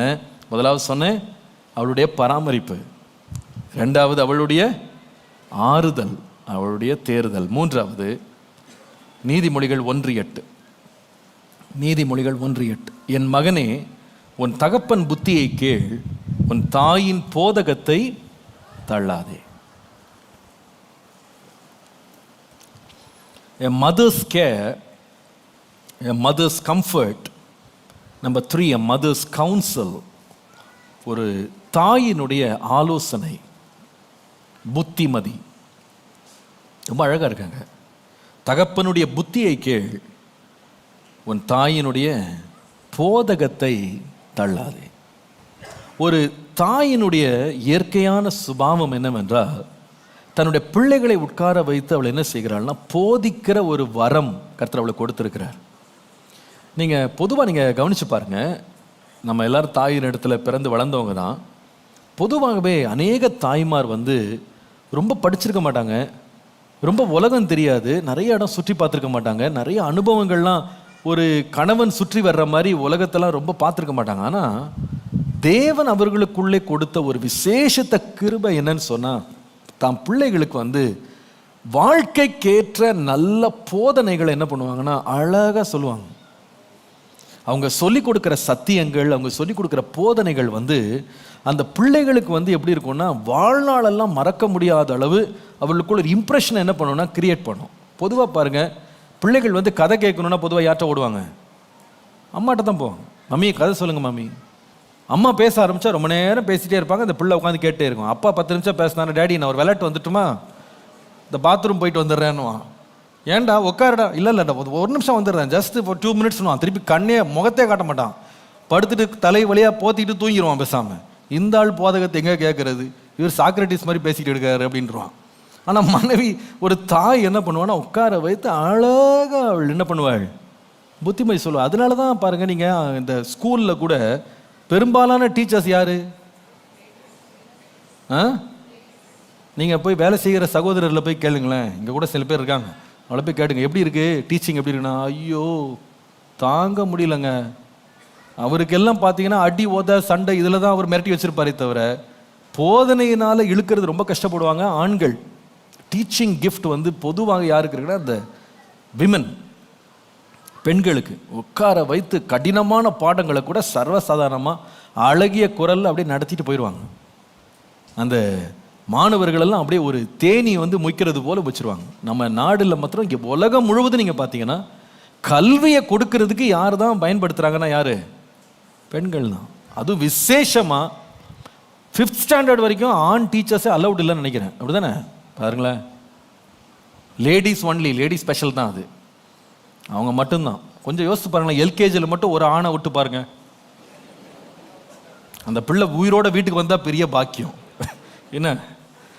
முதல் நாள் உள்ளே போய் பார்த்தீங்கன்னா நீங்கள் என்னங்க புள்ள அழுவுது நீங்கள் பார்க்குறீங்க, ஆனால் உள்ளே இருக்கிற அம்மாவை யோசித்து பாருங்க. ஒரு ஆள் உட்காந்து 30 சத்தத்தில் அழுது, 30 கூச்சல் போடுது. அந்த அம்மா சர்வசாதாரணமாக ஒவ்வொரு பிள்ளையாக உட்கார வச்சு அதுக்கு பேசி அதுக்கு பாடமும் எடுத்து அதுக்கு சாப்பாடையும் ஊட்டி அதை தூங்கவும் வச்சுருவாங்க. நம்ம ஆளுங்களை விட்டீங்க ரொம்ப கஷ்டம். அந்த ஒரு போதிக்கிற திறன் அவங்களுக்கு இருக்கும். they know how to teach. அவங்க ஆலோசனைகளை அழகாக வழங்குவாங்க. நிறைய சகோதரி ஊரில் இருக்கவங்களுக்கு எல்லாம் ஆலோசனை நல்லா கொடுப்பாங்க. கணவன் மாதிரி கொடுக்க மாட்டாங்க. கணவனுக்கு ஒரே திட்டு ஒரே சாபம் தான் வீட்டில். அப்படி இருக்கக்கூடாது, ஆலோசனை கொடுக்கணும். ஏற்ற வேளையில் நல்ல ஆலோசனைகளை புத்திமதிகளை கொடுத்து அவர்களை எழுப்பி நிறுத்த வேண்டும் என்பது மிக மிக முக்கியம். நீங்கள் அதனால தான் 31ஆம் அதிகாரம் நீதிமொழிகள் 1ஆம் வசனத்தில் ராஜாவாகிய லேமுவேலுக்கு அடுத்த வசனங்கள், அவன் தாய் அவனுக்கு போதித்த உபதேசமாவது. என்ன அழகா இருக்கு. நிறைய பேருக்கு வந்து இந்த 31ஆம் அதிகாரம்னாலே சகோதரிகள் ரொம்ப டென்ஷன் ஆயிடுவாங்க. இந்த குணசாலியான ஸ்திரீனே சொல்லி எங்களை இப்படி உயிரை வாங்குறீங்களே அப்படின்வாங்க. ஆனால் உண்மையாக அந்த குணசாலியான ஸ்திரீயை பற்றி பேசி சொல்லி கொடுத்ததே யார் தான்? இன்னொரு குணசாலியான ஒரு தாய் தான். அதை மறந்துடாதீங்க. அந்த அம்மா உட்கார வச்சு லேமுவேலுக்கு என்ன பண்ணாங்களாம், எடுத்த பாடம் தான் 31ஆம் அதிகாரம். அந்த அம்மா புத்திமதி கொடுத்துருக்காங்க பையனுக்கு. அவர் அப்படியே எழுதி வச்சிருக்கிறார் ஒரு குணசாலியான ஸ்திரீ எப்படி இருக்கணும்னு சொல்லி. அந்த போதிக்கிற வரம் பாருங்கள், இதில் ஒன்றும் மறந்துடக்கூடாது. இப்போ சில சகோதரிகள் வந்து நீங்கள் பார்க்குற பார்வையில் எனக்கு ஒன்று புரியுது, எல்லாம் ஆலோசனை தான் கொடுக்குறோம், கேட்டால் தானே, யார் கேட்குறா அப்படி தானே நீங்கள் உணர்றீங்க. எனக்கு தீர்க்க தரிசனம் வரலாம் இல்லை, பார்க்கும்போது தெரியுது. சரி, அதுக்கு இப்போ என்ன பிரச்சனைன்றது உங்களுக்கு வெளிப்படுத்தி காட்டுறேன். ஏன் உங்கள் ஆலோசனை எடுபட மாட்டேங்குது? நீங்கள் சொன்னாலும் உங்களை யாரும் சட்டை பண்ண மாட்டேங்கிறாங்க. ஏன்? இது போய் யோசிச்சிருக்கீங்களா? இது பாருங்கள், பதில் கொடுக்குறேன். 26ஆம் வசனம் பாருங்கள், 31:26 நீதிமொழிகள் 31:26. தன் வாயை ஞானம் விளங்க திறக்கிறாள், தயையுள்ள போதகம் அவள் நாவில் இருக்கிறது. தயையுள்ள போதகம், அதாவது இங்கிலீஷில் வந்து அது கொடுக்கப்பட்ட வார்த்தை வந்து and in her tongue is the law of kindness போடு. அவருடைய நாவில் அவள் பேசுகிற போதகம் எப்படி இருக்கான், இந்த அம்மா பேசுகிற போதகம், அந்த குணசாலியான ஸ்திரீ அவள் கொடுக்குற போதகம் எப்படி இருக்குன்னா, ரொம்ப இரக்கத்தோடையும் தயவோடையும் ஒரு மெருதுவாகவும் அவள் வந்து தன்னுடைய ஆலோசனைகளை கொடுக்கிறாள். நாட் லைக் ரேமிங் த்ரூ, ஒரு புல்டோசர் மாதிரி போட்டுறதில்லை, கேட்குறியா இல்லையா செய்கிறியா இல்லையா அப்படின்னு மிரட்டுறது இல்லை. ஒரு ஜென்டிலாக ஒரு கைண்டாக அந்த ஆலோசனைகளையும் போதகங்களை அவர்கள் கேட்கும்படி ஏற்றுக்கொள்ளும்படி ரொம்ப தயவோடு ஒரு தயவினால் அதை கொடுக்கிறாள். நான் எப்பவுமே சொல்லுவேன், பொதுவாகவே சகோதரர்கள் வந்து யோசித்து ப்ராசஸ் பண்ணுற கொஞ்சம் டைம் எடுப்பாங்க. உடனே எஸ் சார் அப்படின்னு சொல்லிட்டு அடிக்க மாட்டாங்க. நீங்கள் சொன்ன உடனே இட் டேக்ஸ் டைம். நீங்கள் ஒன்று சொல்லிட்டீங்க அப்படின்னா அடுத்த நாள் இப்படி இருப்பேன் அப்படின்னு உடனே அவங்க திரும்ப மாட்டாங்க. அவங்க it takes time for them to think over. போதனைகளை அவங்க ஏற்றுக்கொள்வாங்க, ஆனால் உடனே அது வெளிப்படுத்த மாட்டாங்க. கொஞ்சம் நேரம் யோசித்து புரியறதுக்கு அவங்க டைம் ஆகும். என்ன பண்ண மூளை அப்படி இருக்குது, கொஞ்சம் டைம் ஆகும். பொறுமையாக யோசித்து இது சரியா இப்படி செய்யலாமா அப்படின்னு யோசித்து உடனே வெளிப்படுத்த மாட்டாங்க. சில பேர் வந்து சில நாள் வச்சுருப்பாங்க, சரி இந்த நாள்லேருந்து இப்படி செய்யலாம், அடுத்த மாதத்துலேருந்து செய்யலாம் அப்படின்னு வச்சுருப்பாங்க. ஆனால் மாறுவாங்க. ஆனால் அந்த போதனை எப்படி வரணும்னா, எப்படி வரணும், தயையோடு வரணும். தயை இல்லாமல் நீங்கள் உங்கள் ஆத்திரத்தையும் கோபத்தையும் அந்த போதகத்தில் இறக்குனீங்கன்னா அது என்ன ஆகாது, அந்த போதகம் இறங்கவே இறங்காது. சில சகோதரிகளுடைய சுபாவங்களில் மாற்றம் வரணும். நான் இன்னும் கூட ஒரு டீச்சரை என் வாழ்க்கையில் மறக்கவே மாட்டேன். இந்த சகோதரிகள் எல்லாம் டீச்சர் அப்படின்னு சொல்லலாம் பாராட்டணும் பாருங்கள், அதில் இந்த அம்மாவை மறக்க முடியாது. அந்த அம்மாவுக்கு ஒரு விசேஷத்தை ஒரு கிருபை இருக்கும். வருவாங்க லைனாக ஒவ்வொருத்தர ஹோம்ஒர்க் செக் பண்ண வருவாங்க. அந்த அம்மா கை எப்படி போனால் நேராக வயிற்றுக்கு தான் போகும். அப்படியே ஒரு கிள்ளிகிட்டே கேட்பாங்க, what happen to your homework? சாவி திறக்கிற மாதிரி ஏதோ ஒன்று பண்ணுவாங்க. வயிற்றை போட்டு கிள்ள நம்மளுக்கு உயிர் போயிடும். என்ன கேட்குறாங்கன்னு கூட காதில் ஏறவே ஏறாது. அதனால் அந்த அம்மா வாழ்நாள்லாம் மறக்க முடியல. இப்படி கெட்ட விதமாக கூட மறக்க முடியாத சில நபர்கள் வாழ்க்கையில் இருக்காங்க. அப்படி நீங்கள் இருந்துடக்கூடாதுன்னு சொல்கிறேன். உங்கள் போதகம் எப்படி இருக்கணும், தயவோடு இருக்கணும். கோபத்தோடையும் எரிச்சலோடையும் ஒரு ஒரு வன்மத்தோடையும் போய் இறங்கக்கூடாது. சில பேர் ஆலோசனை சொன்ன சொல்ல ஆலோசனை சொன்ன கேட்குறியா இல்லையா ஒழுங்காக கேட்டு நடக்கணும், சரியா? அப்படி வீட்டில் போய் மிரட்டக்கூடாது. ஒரு சொல்கிறதே ஒரு தன்மையாக, ஒரு பொறுமையாக, ஒரு தன்மையாக, ஒரு சாந்தமாக சொல்லும்போது அந்த கணவன்மார் கேட்பாங்க. கேட்காதது போல் உட்காந்துருந்தாலும் they actually listen. சில கணவன்மாருக்கு இந்த ஆலோசனை மனைவிட்டு கேட்குறது ரொம்ப கௌரவ குறைச்சலாக நினைப்பாங்க. ஆனால் உண்மை என்னென்னா மனசில் என்ன ஓடும்னா, இந்த ஐடியா நமக்கு ஒதுக்கலையே, இவளுக்கு ஒதிச்சிருக்கேன்னு யோசிச்சுட்டு இருப்பாங்க. ஆனால் வெளியே காட்ட மாட்டாங்க. அப்போ கூட தங்களை எல்லாம் ஐடியா அவங்க தான் அப்படின்னு ஒரு இருப்பாங்க, ஒரு மெதப்பில் இருப்பாங்க. நீங்கள் அதை புரிஞ்சுக்கணும். சரி பரவாயில்ல. கடைசியில் என்ன சொல்லுவார் தெரியுமா? நான் அன்றைக்கி சொன்னேன்ல, அந்த மாதிரி செய்யலாம். நீங்கள் என்ன சொன்னீங்க? நான் தானே சொன்னேன் அதை. ஆனால் ஒத்துக்க மாட்டார் அவர், கடைசி வரைக்கும் ஒத்துக்க மாட்டார். எல்லாம் நான் தான் சொன்னேன் அப்படின்னு. ஏன்னா அது ஆண்களுடைய நேச்சுரலான ஒரு காரியம். அவங்க வந்து சாதாரணமாக இன்னொருத்தட்ட கேட்டு செய்யணும்னு விரும்ப மாட்டாங்க. கேட்டு செஞ்சுட்டேன் அப்படின்றது ஒரு பெரிய கௌரவ குறைச்சல் உங்களுக்கு. ஆனால் அதையும் நீங்கள் புரிஞ்சுக்கிட்டு பரவாயில்ல, செஞ்சால் சரி, யார் சொல்லி யார் செஞ்சா என்ன, அந்த சொல்கிற புத்திமதி எப்படி சொல்லுவேன்? ஒரு தயவோடு சொல்லுவேன். கோபத்தின் வார்த்தைகள், எரிச்சலின் வார்த்தைகள், அவசரமாக காரியங்களை செய்கிறது, இதை விட்டு விடுங்க. எஸ்தருடைய வாழ்க்கையை பார்த்தீங்களா? என்ன ஆலோசனை! ஒரு தேசமே மாறிடுச்சே. ஒரு திரள் கூட்டமான ஜனங்கள் காப்பாற்றப்பட்டாங்களே. என்ன அழகாக அந்த அம்மா ஆலோசனை கொடுத்தாங்க பாருங்க. அந்த மாதிரி ஆலோசனை நம்ம கொடுக்க பழக வேணாமா? அந்த அம்மா எவ்வளோ தூரம் பயந்துருந்தாங்கன்னா, அந்த காலத்தில் ராஜாக்களுக்கு முன்பாக மனைவி கூட செங்கோல் நீட்டாமல் உள்ள வந்துட்டானா அவள் சாகடிக்கப்படுவாள். அந்த மாதிரி ஒரு பயங்கரமான கொடூரமான சட்டங்கள் இருந்த காலத்தில் அவளுக்கு முன்பாக பணிந்து அவரை கொண்டு போய் வீட்டுக்கு வர சொல்லி அவருக்கு வந்து விருந்து வைத்து அவருடைய சத்ருவோடையும் உட்கார வச்சு 2 பேருக்கும் 3 முறை விருந்து கொடுத்து கடைசியில் போட்டா பாருங்க ஸ்ட்ரைக். அவ்வளோதான். உடனே கணவன் சொன்னபடி செஞ்சார். எல்லாம் உன் கையில் இருக்கு, நீ சொல்றபடி தான் மொத்தமாக குப்பு கொடுத்தார். அவருடைய ஆலோசனை யூத ஜனங்களாகிய எல்லா கோத்திரங்களை, யூத ஜனங்கள் முழுவதுமே அப்படியே உயிரோடு காப்பாற்றிருச்சு. அந்த அளவுக்கு அவளுடைய கவுன்சிலிங் அவ்வளோ ஸ்ட்ராங்காக இருந்தது பாருங்க. பொறுமையா தயவோடு அவள் செய்தாள். அன்பான சகோதரிகளுக்கு தாழ்மையாக நான் சொல்கிறேன், கர்த்தர் உங்களுக்கு இந்த நிலைமையில் இருக்கணும்னு விரும்புகிறார். ஒரு கணவனுக்கு நீங்கள் மனைவியாக மாத்திரம் இல்லை, ஒரு தாயை போல நீங்கள் இருக்க வேண்டும். Like a mother.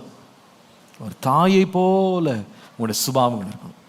ஒரு தாயினுடைய பராமரிப்பு, சோம்பல் இல்லாமல் முதல்ல உங்களை நீங்கள் பராமரித்து வீட்டின் காரியங்களெல்லாம் பராமரிக்கிற உற்சாகம் உள்ளவர்களா பராமரிக்கிற இருதயம் இருக்குமானா உங்களுடைய கணவனும் உங்கள் குடும்பமும் ஆசீர்வாதமாக இருப்பாங்க. 2வது, ஒரு கணவன் ஒரு தாயினுடைய ஆறுதல், தாய் தேற்றுவது போல வேண்டிய நேரங்களில் உங்கள் வார்த்தைகளால் தேற்றுகிற தைரியப்படுத்துகிற வார்த்தைகளை கொடுத்து உங்கள் கணவனுக்கு ஒரு நல்ல தாயை போல எழும்பி நில்லுங்க. 3வது, ஒரு தாயினுடைய ஆலோசனை, புத்திமதி, அதை கேட்ட வேளையில தேவ ஆலோசனையை பெற்று நீங்கள் கொடுக்கிறவர்களாக இருக்க வேண்டும். அது ரொம்ப ரொம்ப அவசியம். அதற்கு தேவ ஞானம் ரொம்ப அவசியம். சாலமோன் ஒரு முறை ஆண்டவர்கிட்ட ஜெபம் பண்ணார். ஆண்டவரே, இவ்வளோ திரளான ஜனங்களை நான் நியாயம் தீர்க்கிற எனக்கு ஞானமும் விவேகமுள்ள ஆவி எனக்கு தாரும் அப்படின்னு சொல்லி அவர் கேட்டார்ல. அதே போல் ஆண்டவர்கிட்ட கேட்கணும், ஆண்டவரே என்னுடைய கணவனுக்கு நல்ல ஆலோசனை கொடுக்குற ஒரு தாயை போல இருக்க எனக்கு ஞானத்தையும் ஆலோசனையும் எனக்கு கிருபையாக தாரும் அப்படின்னு நீங்கள் கேளுங்க. அந்த ஆலோசனை வந்து உங்கள் வாழ்க்கையில் நல்ல சிறப்பாகவும் நல்ல ஸ்ட்ராங்காக இருக்குமானா நிச்சயமாக ஒரு கணவன் உங்களை மனைவியாக மாத்திரமல்ல ஒரு தாயை போல கனம் பண்ணுவார் என்பதில் சந்தேகமே இல்லை. இப்போ கர்த்தர் வந்து ஒரு மனைவி ஒரு தாயை போல இருந்து பராமரிப்பினாலும் ஆறுதலினாலும் அவளுடைய ஆலோசனையினாலும் ஒரு தாயின் ஸ்தானத்தை எழும்பும்போது ஒரு கணவன் எப்படி தன்னுடைய மனைவியை ஒரு தாயாக பாவிக்க வேண்டும் அதுவும் கவனிக்கணும். நீங்கள் சுருக்கமாக இதை நான் சொல்கிறேன். ஒரு கணவனும் நீங்கள் விளங்கி கொள்ளணும். என்றைக்கு நீங்கள் திருமணமானீங்களோ ஆண்டவர் உங்களுக்கு கொடுத்த தாயை போல தேவன் இன்னொரு தாயை உங்கள் வீட்டில் என்ன பண்ணுறாரு, கொண்டு வர்றார், அவளை எழுப்புகிறார் அப்படின்றத நீங்கள் முதல்ல ரெக்கக்னைஸ் பண்ணணும். 3 காரியங்கள். Number 1, when your wife gives a mother's care, உங்களுடைய மனைவி ஒரு தாயை போல உங்களை பராமரிக்க வேண்டுமானால் உங்களுடைய மனைவி வந்து வீட்டின் காரியங்களை பொறுப்பெடுக்க, அதை கையில் எடுக்க நீங்கள் என்ன பண்ணணும்னா சுதந்திரத்தை கொடுக்கணும், அவங்கள உற்சாகப்படுத்தணும். எல்லாத்தையும் உங்கள் கட்டுக்கோப்பிலே வச்சுக்கிட்டு டெய்லி 10 ரூபாய் வச்சுக்கோ, கேட்கறதுக்கெல்லாம் காசு கொடுக்குறேன், இப்படி வந்து நீங்கள் இருக்கக்கூடாது. ஏடிஎம் மாதிரி. Give them the freedom to handle your family. சில பேர் அப்படி வைத்து அப்படி பண்ணாதீங்க. உங்கள் மனைவிகளுக்கு வந்து ஒரு இண்டிபெண்டன்ஸ் கொடுங்க. கொஞ்சம் அவங்களுக்கு வந்து கொஞ்சம் சுயாதீனமாக வேலை செய்கிறதுக்கு அவங்களை கொஞ்சம் உற்சாகப்படுத்தணும். வீட்டின் காரியங்களை பொறுப்பெடுக்கிறது உற்சாகப்படுத்தும். இதை செய்யுமா, இதை பண்ணு, நான் இதை கொடுக்குறேன், நீ பராமரிச்சுக்கோ, நீ இதை பார்த்துக்கோ அப்படின்னு சொல்லி கொடுக்கணும். சிலர் எல்லாத்தையும் தாங்க தான் செய்வாங்க. வேலைக்காரிக்கு சம்பளம் கொடுக்குற கூட லைனில் வந்து நிற்க சொல்லி, நான் கொடுத்துறேன், நீ ஒன்று வராத, நான் கொடுக்குறேன், எல்லாம் அவரே செய்வார். அந்த மனைவியும் வேலைக்காரி நம்பர் 2 மாதிரி இருப்பாங்க, அல்லது நம்பர் 1 மாதிரி இருப்பாங்க. நீ வந்து சம்பளம் வாங்கிட்டு போ, அப்படி இல்லை. Give them the freedom to take care of the house. ஆலோசனைகள் நேரத்தில் அவங்களுக்கு ஒரு பங்களிப்பை கொடுங்க. அவங்க பராமரிப்பு கொஞ்சம் ஃப்ரீடமை கொடுங்க. சில காரியங்களை வீட்டில் அவங்களா சுதந்திரமாக செய்வாங்க. அதாவது ஒரு பெட்ஷீட் வாங்குறதுலேருந்து ஒரு ஸ்க்ரீன் துணி வாங்குறது எல்லாத்துலேயும் உள்ளே பூந்துடாதீங்க. யாரை கேட்டு இதை வாங்கின பெட்ஷீட்டை, யாரை கேட்டு தலாணி வாங்கின, இது என்ன அரசாங்கமாக என்ன பண்ணும், உங்களுக்கு சிபாரிசு எழுதி கையெழுத்து போட்டு 3 மந்திரிகிட்ட வந்து நம்ம கையெழுத்து வாங்கி தலாணி வாங்கலாமா வேண்டாமான்னு சொல்லி என்ன பட்ஜெட் போடுற விஷயமா? ஏதாவது சின்ன விஷயங்கள் இதை கொடுங்க அவங்ககிட்ட. சின்ன காரியங்கள், ஒவ்வொரு நாளின் பராமரிப்பின் காரியங்களை பராமரிக்க விடுங்க. எல்லாத்துக்கும் கணக்கு கேட்டுக்கிட்டு எல்லாத்தையும் உட்காந்து நானே பார்க்கணும், நானே கணக்கு, சில்லறையிலேருந்து கணக்கு கேட்டுக்கிட்டு அப்படி இருக்காதீங்க. அவங்களுக்கு கொஞ்சம் ஃப்ரீடம் கொடுங்க. ஒரு தாயை போல் அவள் பராமரிக்க பழகட்டும். அவளை உற்சாகப்படுத்துங்க. கர்த்தருடைய நாமத்துக்கு மகிமை. 2வது, ஒரு தாயினுடைய ஆறுதல் பற்றி சொன்னேன். ஈசாக்கு என்ன செய்தான்? தன் தாய்க்காக கொண்டு வந்த துக்கம் நீங்கி ஆறுதல் அடையும்படி ரெபேக்காளை எங்கே கொண்டு போனான்? தன்னுடைய தாயினுடைய கூடாரத்துக்கு கொண்டு போனான். இது வந்து கொஞ்சம் கஷ்டமான ஒரு காரியம். இந்த டிரான்சிஷன் வந்து ரொம்ப கஷ்டம், எனக்கு தெரியும். வெரி வெரி டிஃபிகல்ட் இந்த டிரான்சிஷன். ஒரு தாயினுடைய ஸ்தானத்தை மனைவி கொடுக்கறதுன்றது ரொம்ப கஷ்டமான ஒரு இடம் அது. But that's where you have to take care. அவர்களை ஒன்றும் குழந்தைய போலேயே ட்ரீட் பண்ணிட்டு இருக்கக்கூடாது. அவங்கள வந்து ஒரு தாயின் ஸ்தானத்தில் கொண்டு போய் அவங்கள உயர்த்தணும், அவங்கள கனம் பண்ணணும். அப்போ தான் அவங்க என்ன செய்வாங்கன்னா, ஆறுதல் படுத்துறது நம்முடைய வாழ்க்கையில் ஒரு பலமுள்ள ஆறுதலாக இருக்கும். அவங்கள கனம் பண்ணுங்க, ஒரு தாயை போல கனம் பண்ணுங்க. நிறைய பேர் வந்து பார்த்தீங்கன்னா ஒரு ஃப்ளோர் மேட் மாதிரி வச்சுருப்பாங்க தங்க ஒய்ஃபை. ஃப்ளோர் மேட் தான், நின்னா நிற்கணும், உட்காரனா உட்காரணும், சொன்ன பிறகு தான் வாயை திறந்து பேசணும். அப்படி கிடையாது.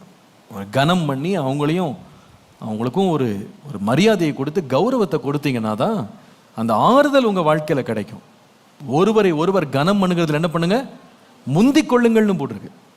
கனம் பண்ணுங்க. பாருங்க, இந்த இங்கிலீஷில் ஒரு சேயிங் இருக்கும், கிவ் ரெஸ்பெக்ட் டேக் ரெஸ்பெக்ட் சொல்லுவாங்கள்ல. கனத்தை கொடு, கனத்தை பெற்றுக்கொள். நீங்கள் ஆறுதல் அடைய வேண்டுமானா ரெஸ்பெக்ட் யுவர் வைஃப். அவங்களுக்கு வேண்டிய கனத்தை கொடுங்க. Give the position of your mother to your wife. 3வது, மதர்ஸ் கவுன்சில். ஒரு தாயினுடைய ஆலோசனை பற்றி கவனித்தோம். இந்த ஆலோசனை எப்பொழுது வரும்னா, ஆலோசனைக்கு செவி கொடுக்கும்போது தான். என் மனைவிட்டேருந்து எது வந்தாலுமே பொல்லாப்பு தான் அப்படின்னு சொல்லி காதை அடைச்சிக்கிட்டாங்க. சில பேர் ஏற்கனவே ஒரு அன்ரிட்டன் லா வச்சுருக்காங்க. நீ என்ன சொன்னாலும் கேட்க மாட்டேன், இதே வார்த்தையை வேற யாராவது சொன்னால் கேட்பேன். எத்தனை வீடுகளில் இது ஒரு போராட்டமாக இருக்குது தெரியுமா? பாஸ்டர் நான் சொன்னால் கேட்க மாட்டார் பாஸ்டர், இதே வார்த்தையை அவங்க தங்கச்சி சொன்னால் உடனே கேட்டுருவார் பாஸ்டர், அவங்க அம்மா சொன்னால் கேட்டுருவார் பாஸ்டர், அவங்க அக்கா சொன்னால் உடனே ஓடி அடித்து போய் செய்வார். இதே தான் நான் 10 வருஷமாக சொல்லிக்கிட்டு இருக்கேன், கேட்க மாட்டார். அப்படி இருக்கக்கூடாது.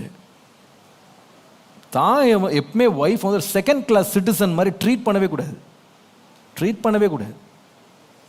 அவங்களுடைய ஆலோசனைகள் வரும்போது ஏற்றுக்கொள்றீங்களோ ஏற்றுக்கொள்ளலையோ, கிவ் அ பேஷண்ட் லிஸ்னிங். கொஞ்சம் காது கொடுத்து கவனிங்க, என்ன சொல்றாங்கன்னா அது கவனிங்க. அப்போ அதுக்கப்புறமா டிஸ்கஷன் கொண்டு போகலாம். எல்லாமே அப்படியே கிழிச்ச கோட்டை தாண்டக்கூடாதுன்னு நான் சொல்லலை, அப்படி சொல்லலை. அவங்க மனைவிட்டிருந்து வர்ற எல்லாமே தெய்வீக ஆலோசனை நான் சொல்லலை. சில வேளை அவங்க புத்தி நம்ம கூட சிலது பேசலாம், புரிஞ்சுக்காம சிலது பேசலாம், முழுசா அறிஞ்சுக்காம பேசிக்கலாம். It's okay, but give them a listening. காது கொடுத்து கேட்கவாது கொஞ்சம் நேரத்தை கொடுங்க. சில பேர் சுத்தமா என்னன்னு கூட கேட்கறது கிடையாது. மனைவிக்கு வந்து ஒரு 3rd தான் இன்ஃபர்மேஷன் வரும். ஆமாம், மனைவிக்கு வரும். கணவன் இது செய்தார், இப்படி சொன்னார், அப்படி பண்ணார். அந்த அம்மாவுக்கு ஒன்றுமே தெரியாது. A to Z ஒன்றுமே சொல்லவே மாட்டார். அதெல்லாம் உனக்கு தேவையில்லை, ஒரே வார்த்தை, அதெல்லாம் உனக்கு தேவையில்லை. அந்த அம்மாவுக்கு தேவையான ஒரே காரியம் என்னென்னா சாம்பாரை செய்கிறதும் சட்னி அரைக்கிறதும் இதுதான் வேலை. மற்றபடி எல்லாமே அவர் தான். அவர் என்ன நினைக்கிறார் அவர் செய்வார். ஆலோசனை கேட்கவே மாட்டார். அப்படி இருக்கக்கூடாது. Listen, take time to process it.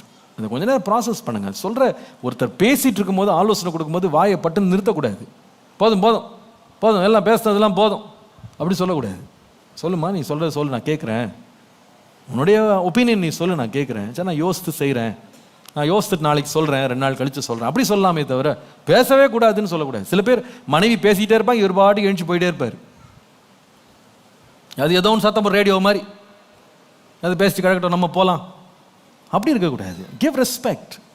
நான் உன்னை ஆலோசனை கொடுக்குறேன்னா சரி நீ உன் ஒப்பீனியன் சொல்லு, என்னென்னு நான் கேட்குறேன், பரவாயில்ல, செய்கிறோமோ செய்யலையோ, அடுத்தது லெட் மீ லிசன். அவங்க ரெஸ்பெக்ட் கொடுங்க. நம்ம தான் உலகத்திலே பெரிய பரம ஞானி நினச்சிடக்கூடாது இல்லை. சில காரியங்கள் व्यसனமாக கூட இருக்கலாம். ஆபிரகாமுக்கு வந்து தன்னுடைய மனைவி ஆகிய சாராள் சொன்னது எப்படி இருந்தது?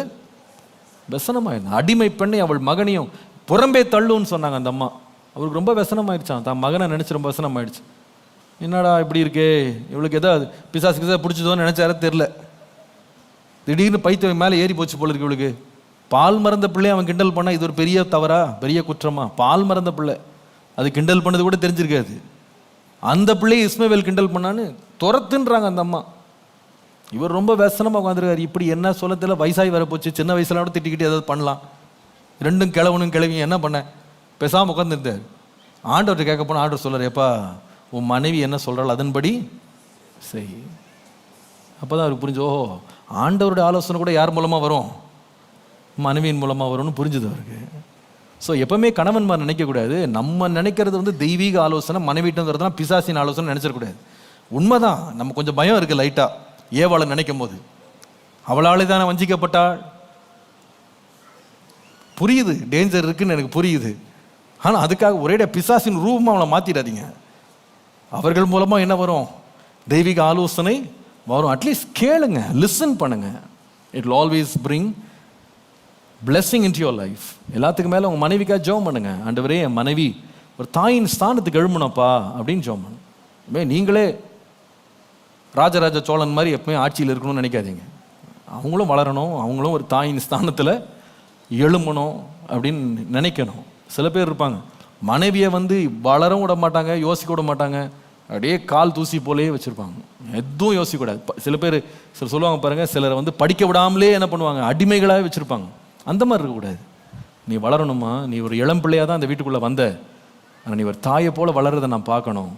ஒரு தாயாக நீ பராமரிக்கிற காரியங்கள், தாயாக ஆறுதல் படுத்தி, தாயாக புத்தி சொல்லி ஆலோசனை கொடுக்குற ஒரு சிறந்த ஒரு தாயாக, ஒரு மனைவியாக இருந்தால் நீ தாயை போல எழும்புறத நான் பார்க்கணும். சில பேர் தங்கள் பிள்ளைகளுக்கு தாயா வந்து தான் மனைவியை அக்செப்ட் பண்ணுவாங்க, தங்களுக்கு ஒரு தாயா என்ன பண்ண மாட்டாங்க, அக்செப்ட் பண்ண மாட்டாங்க. நீ எது சொன்னாலும் பிள்ளைகிட்ட சொல்லிட்டு போய் எனக்கிட்டலாம் புத்திமதி சொல்லாத, அப்படி சொல்லக்கூடாது. என்ன சொல்லணும்? எனக்கும் சொல்லலாம், ஒன்றும் தப்பு இல்லை, என்னையும் பராமரிச்சுக்கோ, எனக்கு வேண்டிய ஆறுதலை நான் பெற்றுக்கொள்வேன் அப்படின்னு சொல்லணும். கல்யாணத்துக்கு அப்புறமா நான் தைரியமாக தாழ்மையாக சொல்கிறேன், சில பேருக்கு வருத்தமாக இருக்கும், கல்யாணத்துக்கு அப்புறமா ஒரு கணவன் வந்து ஆறுதல் அடைய வேண்டிய இடம் வந்து எங்கன்னு சொன்னால் மனைவிட்டு தான். அம்மா மடியில் போய் படுக்கக்கூடாது, அங்கே படுத்துக்கிட்டு அம்மா இன்னும் ஆறுதல் படுத்த, இந்த வேலைலாம் இருக்கக்கூடாது. அதுக்கு வீட்டில் ஒரு மனைவி இருக்கிறாங்க, she can do it well. அம்மாட்ட வந்து நீங்கள் ஆலோசனை கேட்கலாம், அவங்கள நீங்கள் கனம் பண்ணணும், அவங்கள பராமரிக்கணும், நான் இல்லைன்னு சொல்ல, அவங்களை எந்த விதத்துலையும் குறைச்சி நான் பேசலை. ஆனால் மனைவிக்கு கொடுக்க வேண்டிய ஸ்தானத்தை நீங்கள் என்ன பண்ணணும், கொடுக்க மறந்துடக்கூடாது. உங்கள் வாழ்க்கையின் துக்கங்கள் எல்லாவற்றையும் மனைவிட்ட ஷேர் பண்ண நீங்கள் தெரியணும், மறந்துடாதீங்க. சில பேர் வீட்டில் சொல்லவே மாட்டாங்க, அவங்க ஒய்ஃப்ட்ட சொல்லவே மாட்டாங்க, நேராக அவங்க அம்மாட்ட போய் எல்லாம் சொல்லிட்டு வந்துடுவாங்க. ஒய்ஃப் கேட்பாங்க, என்னங்க நினச்சி, அதெல்லாம் உனக்கு வேணாம், நீ அதெல்லாம் கேட்காத, அப்படி இருக்கக்கூடாது. மனைவிட்ட சொல்லி அவள் உங்களை ஆறுதல் படுத்த, தைரியப்படுத்த, ஆலோசனை கொடுக்க இடம் ஓப்பன் பண்ணுங்க. பின்பு நீங்கள் கண்டுபிடிப்பீங்க கர்த்தர் எவ்விதமாக குடும்பத்தை அருமையாக நடத்துகிறார் என்று. அல்லேலூயா. சகோதரிகள் கொஞ்ச நேரம் மூச்சு விட கொஞ்சம் நேரம் கொடுத்தேன், மறந்துடக்கூடாது என்ன சொன்னோம் செய்தி. 3 காரியங்கள். ஒரு தாயாக நீங்கள் எப்படி இருக்கணும், பராமரிக்க வேண்டும். 2வது ஒரு தாயாக தேற்ற வேண்டும். ஒரு தாயாக 3வது ஆலோசனை கொடுக்கும். எழும்பலாமா, ஜெபிப்போம்.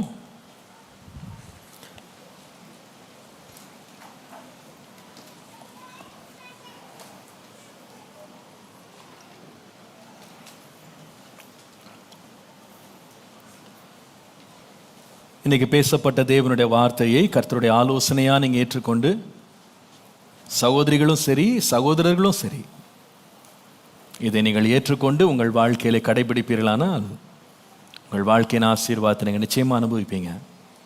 முதலாவது சகோதரிகள், உங்களுடைய உத்தரவாதத்தை நீங்கள் உணர்ந்து கொள்ளுங்க. நீங்கள் எவ்வளவு இளம் பிள்ளைகளாக நீங்கள் இருக்கலாம். இப்போ தான் கல்யாணம் ஆச்சு பாஸ்டர், எனக்கு பரவாயில்ல. You are shouldering a great responsibility.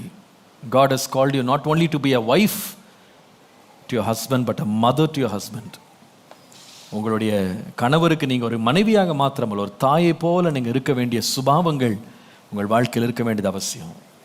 உங்களுடைய அன்பான பராமரிப்பு, சுறுசுறுப்பான வாழ்க்கை, சொந்த பராமரிப்பு, குடும்பத்தை பராமரிப்பு, எல்லா ஏரியாஸையும் நான் பராமரிக்கணும். ஒன்று கூட குறைவு இருக்கக்கூடாது. அந்த 31ஆம் அதிகாரத்தில் வாசிக்கிற அந்த குணசாலியான ஸ்திரியை போல என் வீட்டுக்குள்ளே வந்தால் ஒரு குறை இருக்கக்கூடாது. எல்லாத்தையும் நான் டிப்டோ கண்டிஷனில் வச்சுருப்பேன். என் பிள்ளைகளுக்கு அடுத்த காரியம், கணவனுக்கு அடுத்த காரியம், என் வேலைக்காரிகளுக்கு அடுத்த காரியம், பொருட்களுக்கு அடுத்த காரியம், துணிமணிகளுக்கு அடுத்த காரியம், எல்லாத்தையும் நான் மேனேஜ் பண்ணுவேன். இந்த சோம்பலின் ஆவியிலேருந்து வெளியே வருவேன். வீடுகளை ஒரு குப்பை கூடாக நான் வைத்திருக்க மாட்டேன். வீட்டை சுத்தமாக வச்சுருப்பேன். என்னையே நான் சுத்தமாக வைப்பேன். வீட்டை பராமரிக்கிறதுல ஒரு இன்ட்ரெஸ்ட், ஒரு எந்தூசியாசம் எனக்கு வரணும். எப்பவுமே நம்ம அப்படியே சோகத்திலே இருக்கக்கூடாது. வீடுகள் எப்பொழுதுமே அழகாக, நேர்த்தியாக, பராமரிப்புள்ள இடங்களாக இருப்பதற்கு ஆண்டவரே, அந்த தாயின் ஸ்தானத்துக்கு என்னை உயர்த்துறதுக்கு எனக்கு வேண்டிய கிருபையை தாரும். ஏற்ற சமயத்தில் நல்ல ஆலோசனைகளை தயவோடு கொடுப்பதற்கு ஆண்டவரே, எனக்கு அந்த ஒரு இருதயத்தை, ஞானத்தை எனக்கு கிருபையா தாங்கப்பா அப்படின்னு சொல்லி ஆண்டவர்கிட்ட நீங்கள் கேட்க வேண்டியது மிக மிக அவசியம். உடைந்து நொடிந்து போய் வருகிற கணவன்மாருக்கு ஏற்ற சமயத்தில் ஆறுதல் கொடுத்துக்கிற நல்ல வார்த்தைகள் என் வாயின் மூலமாக, ஆசீர்வாதத்தின் வார்த்தைகள், ஆறுதலின் வார்த்தைகள், தேறுதலின் வார்த்தைகள் வர என்னை நீங்கள் ஆயத்தப்படுத்துங்க ஆண்டவரேன்னு சொல்லி ஒவ்வொரு சகோதரியும் ஒவ்வொரு மனைவியும் ஜெபிக்கணும். கணவன்மாரும் நான் சொன்ன ஒவ்வொரு காரியத்தையும் மனதில் வைத்து ஒரு தாயின் ஸ்தானத்தில் உங்களுடைய மனைவியை நீங்கள் நிறுத்தி அவர்களை கனம் பண்ணி அவருடைய ஆலோசனைகளுக்கு செவி கொடுத்து அவர்கள் ஆறுதல் உங்களுக்கு கொடுக்கும்படி எல்லா காரியங்களையும், துக்கங்களையும் அவர்களோடு நீங்கள் பகிர்ந்து கொண்டு அவர்களை கனம் பண்ணி அவர்களை உயர்த்தி நிறுத்துங்க. உங்கள் குடும்பத்தின் சூழ்நிலைகளே கர்த்தர் என்ன பண்ணுவார்? மாற்றுவார். விசுவாசிக்கிறீங்களா? அதை ஒருவேளை இன்றைக்கி இந்த செய்தியை கேட்கும்போது, பாஸ்டர் எங்கள் வீட்டிலலாம் இதெல்லாம் நீங்கள் சொல்கிறீங்க, இதெல்லாம் நாங்கள் ஒரு நாள் கூட ப்ராக்டிஸ் பண்ணது கிடையாது, இந்த மாதிரிலாம் நாங்கள் இது வரைக்கும் வாழ்ந்தது கிடையாது. நேற்றுக்கு ஒரு குடும்பம் வெளியூர்லேருந்து வந்திருந்தாங்க என்னை பார்க்குறக்கு. அவங்க சொன்னாங்க, பாஸ்டர் ரீசெண்டாக தான் இந்த செய்திகளை கேட்க ஆரம்பித்தோம், நானும் என் மனைவியும். முன்னாடி கார்லலாம் போகும்போது பாட்டு தான் போட்டு கேட்டு போவோம். இப்போ ஒவ்வொரு முறையும் நாங்கள் இந்த ஒரு ஃபேமிலி ஃபெலோஷிப் ஒரு மெசேஜை போட்டு தான் நாங்கள் 3 மணி நேரம் ட்ராவல் பண்ணால் கூட அதுதான் நாங்கள் போட்டு கேட்டு போயிட்டே இருக்கோம். அதை கேட்க ஆரம்பித்தது எங்கள் ஃபேமிலியே மாறிடுச்சு பாஸ்டர். எங்கள் குடும்பமே மாறிடுச்சு. என் மனைவியை நான் நடத்துகிற விதமே மாறிடுச்சு. என் கணவனை நடத்துகிற விதமே மாறிடுச்சு. அவ்வளோ அன்பும் ஐக்கியமும் எங்களுக்குள்ளே பெருகிருச்சுன்னு சாட்சியை அவங்க சொன்னாங்க. இந்த மாதிரி பிரசங்கங்கள், சத்தியங்களை நீங்கள் வாழ்க்கையில் இதுவரை கேட்டிருக்க மாட்டீங்க. கேட்ட உடனே இதெல்லாம் யார் செய்வா, இதெல்லாம் ரொம்ப கடினமான உபதேசம் அப்படின்னு காலில் கேட்டது போல, சீஷர்களை போல நீங்கள் அப்படியே விலகி போகாதீங்க. கர்த்தர் என்கிட்ட பேசினாரா, why not I try this? இதற்கு ஏன் நான் கொஞ்சம் இடம் கொடுக்கக்கூடாது? கொஞ்சம் நான் அந்த ஆலோசனைக்கு செவி கொடுத்தா நல்லா இருக்குமே. கர்த்தர் என்ன செய்ய விரும்புகிறார், கொஞ்சம் மாற்றி பாருங்களேன். உங்கள் வாழ்க்கையை மர்வம் அடைகிறது நீங்கள் பார்ப்பீங்க. ஜெபம் பண்ணலாமா? கர்த்தர் உங்களோடு பேசியிருப்பார். ஆனால் சகோதரிகளும் சரி, சகோதரர்களும் சரி, ஆண்டவரே ஒரு தாயை போல நான் என்னை நிறுத்துவதற்கு என்னை பக்குவப்படுத்தும் ஐயான்னு சொல்லி நீங்கள் ஜெபிக்கலாம். கணவன்மார், ஆண்டவரே என் மனைவியை ஒரு தாயின் ஸ்தானத்துக்கு நான் உயர்த்த, ஒரு தாயை போல் அவர்கள் உருவாக அவர்களுக்காக ஜெபிக்கிறேன் ஆண்டவரே அப்படின்னு சொல்லி ஜெபிக்க விரும்ப 2 கரங்களை உயர்த்தி ஒரு ஜெபம் பண்ணலாமா? ஆண்டவர்கிட்ட கர்த்தர் நம்முடைய கரங்களை பார்க்கிறார். ஆண்டவரே ஒவ்வொரு சகோதரியும் ஆண்டவர்கிட்ட கேளுங்க. ஆண்டவரே ஒரு பராமரிக்கிற ஒரு தாயை போல சோம்பலை என்னை விட்டு விலக்கி உற்சாகத்தின் ஆவியை தந்து என்னையே நான் முதலாவது பராமரிக்க கிருபை தாங்க. என் குடும்பத்தின் காரியங்கள் எல்லாம் கவனிக்கிறதுக்குள்ள உற்சாகத்தை எனக்கு தாங்க ஆண்டவரே. ஆண்டவரே ஆண்டவரே ஆண்டவரே ஆறுதல் படுத்துகிற வார்த்தைகளை வாயில தாங்கப்பா. ஆண்டவரே என்னுடைய கணவனை கர்த்தாவே தைரியப்படுத்துகிற வார்த்தைகளை வாயில தாங்க ஆண்டவரே. ஏற்ற சமயத்தில் சரியான ஆலோசனை ஞானமாய் கொடுக்க கிருபை தாங்கப்பான்னு கேளுங்க. கர்த்தர் கிருபை தருவார். கணவன்மார் ஜெபம் பண்ணுங்க எல்லாரும். ஆண்டவரே என் மனைவியை நீங்க ஆசீர்வதிங்க, அவளை ஞானத்தினால் நிரப்புங்க, அவளை பொறுமையினால் நிரப்புங்க, அவர்களை ஆறுதல் படுத்தும் ஆவியினால் நிரப்புங்க ஆண்டவரே என்று ஜெபம் பண்ணுவோமா? எல்லாரும் கரங்களை உயர்த்தி ஜெபம் பண்ணுவோம். பரிசுத்த பிதாவே, இந்த நல்ல நாளுக்காக நன்றி அப்பா. எங்களோடு பேசின நல்ல வார்த்தைகளுக்காக நன்றி. இந்த வார்த்தைகளை நாங்கள் கேட்கிறவர்களாய் மாத்திரமல்ல, அதன்படி செயல்படுத்த எங்களுக்கு தேவன் கிருபை தரும்படி உம்முடைய இரக்கங்களை நாங்கள் நோக்கி பார்க்கிறோம், உம்முடைய கிருபைகளை நாங்கள் நோக்கி பார்க்கிறோம். தேவனுடைய ஆவியானவர் வல்லமையா இறங்கி இன்றைக்கு கர்த்தாவே நாங்கள் கேட்ட ஒவ்வொரு ஆலோசனையும் கர்த்தாவே, ஒவ்வொரு ஆலோசனையும் ஒவ்வொரு வார்த்தையும் கர்த்தாவே எங்கள் வாழ்க்கைக்கு பிரயோஜனமாக இருக்க தேவன் கிருபை தருவீராக, கிருபை தருவீராக, கிருபை தருவீராக. இங்கே மாத்திரமல்ல ஆண்டவரே, ஆண்டவரே, உலகம் எங்கும் இந்த வசனத்தை, இந்த வார்த்தைகளை கேட்டுக்கொண்டிருக்கிற மக்கள், இனிமேல் கேட்க போகிற ஒவ்வொரு குடும்ப அங்கத்தினர்கள் ஆண்டவரே தங்களுடைய குடும்பம் இவ்விதமாக தழைப்பதற்கு தேவன் உதவி செய்யும்படி உம்முடைய நாமத்தை நாங்கள் மகிமைப்படுத்துகிறோம், உம்முடைய நாமத்தை உயர்த்துகிறோம். எங்கள் குடும்பங்கள் வேதத்தின் சத்தியத்தின்படி உம்முடைய ஆறுதலிலே, ஆலோசனையிலே, அரவணைப்பிலே வளர தேவன் உதவி செய்வீராக. கிருபைக்குள்ளே மறைத்துக் கொள்வீராக. உம்முடைய நாமத்தை மகிமைப்படுத்துவீராக. இயேசுவின் நாமத்தில் பிதாவே, ஆமென். நான் ஜெபித்து ஆசீர்வாதம் சொல்லி முடிக்கிறேன். பின்னர் திருவிருந்துக்காய் ஆயத்தமாய் வந்தவர்கள் முன்னால வரலாம். காணிக்கைகள், தசோபாங்களை கொண்டு வந்தவர்கள் கரங்களில் எடுத்துக்கொள்ளுங்கள். ஜெபிக்கிறேன். ஜெபித்த பின்பு காணிக்கை பட்டிகளிலே செலுத்தி விடுங்கள். அன்பின் ஆண்டவரே, உமக்கென்று உற்சாகமாய் தங்களுடைய காணிக்கைகளை, தசோபாங்களை கர்த்தருக்கென்று கொடுத்து உம்மை கனப்படுத்துகிற மக்களை நீர் கண்ணோக்கி பார்த்து ஆசீர்வதியும். கடந்த மாதம் முழுவதும் உழைக்கிற ஜீவனையும் பலனையும் சுகத்தையும் தந்தீர். எங்களுக்கு கொடுத்த பலனிலிருந்து முதற் பலனை உமக்கென்று நாங்கள் ஆண்டவரை தசோபாங்களாய் கொண்டு வந்து கர்த்தருக்கு நாங்கள் செலுத்த நாங்கள் வந்திருக்கிறோம். இந்த தசோபாங்களை ஆசீர்வதித்து அங்கீகரித்து பரிசுத்தப்படுத்தி இதை ஆண்டவர் ராஜ்யத்தின் மேன்மைக்கென்று தேவன் பயன்படுத்தும்படி இரக்கமுள்ள தேவனுடைய கரங்களிலே ஒப்புக் கொடுக்கிறோம். கர்த்தருக்கு கொடுக்கிறதுனால் உண்டாகிற ஆனந்தம், கொடுக்கிற ஆசீர்வாதம் அவர்கள் வாழ்க்கையில பெற தேவன் உதவி செய்யும்படி இரக்கங்களை முன்னிட்டு ஜெபிக்கிறோம். ஆசீர்வதியும் இயேசுவின் நாமத்தில் பிதாவே. நம்முடைய கர்த்தராகிய இயேசு கிறிஸ்துவனுடைய கிருபை, பிதாவாகிய தேவனுடைய அன்பு, பரிசுத்த ஆவியானவருடைய அந்யோன்ய ஐக்கியம், சமாதானம், ஆசீர்வாதம் நம் அனைவரோடும் கர்த்தருடைய வருகை பரியந்தம் நீடித்து நிலைத்திருப்பதாக. எல்லாரும் சேர்ந்து சொல்லுவோம். என் ஆத்துமாவே கர்த்தரை ஸ்தோத்ரி, என் முழு உள்ளமே அவர் பரிசுத்த நாமத்தை ஸ்தோத்ரி. என் ஆத்துமாவே கர்த்தரை ஸ்தோத்ரி. கர்த்தர் செய்த சகல உபகாரங்களை மறவாதே. அவருடைய அக்கிரமங்கள் எல்லாவற்றையும் மன்னித்து உன் நோய்களை எல்லாம் குணமாக்கி உன் பிராணனை அழிவுக்கு விலக்கி மீட்டு கிருபையினாலும் இரக்கங்களினாலும் நன்மையினாலும் வாயை திருப்தி ஆக்குகிறார். கழுகுக்கு சமானமாய் வயது திரும்ப வாழ வயது போலாகிறது. ஆமேன், ஆமேன். Price the Lord. கர்த்தர் உங்களை ஆசீர்வதிப்பார். இந்த செய்தி உங்களுக்கு ஆசீர்வாதமா இருந்தா யூடியூப்ல நிறைய பேருக்கு இதை ஷேர் பண்ணுங்க. உங்களுக்கு தெரிந்தவர்களுக்கு ஷேர் பண்ணுங்க. நீங்களும் கேளுங்க, கர்த்தருக்கு கீழ்ப்படிங்க. கர்த்தர் உங்களை ஆசீர்வதிப்பார். Praise the Lord. God bless you.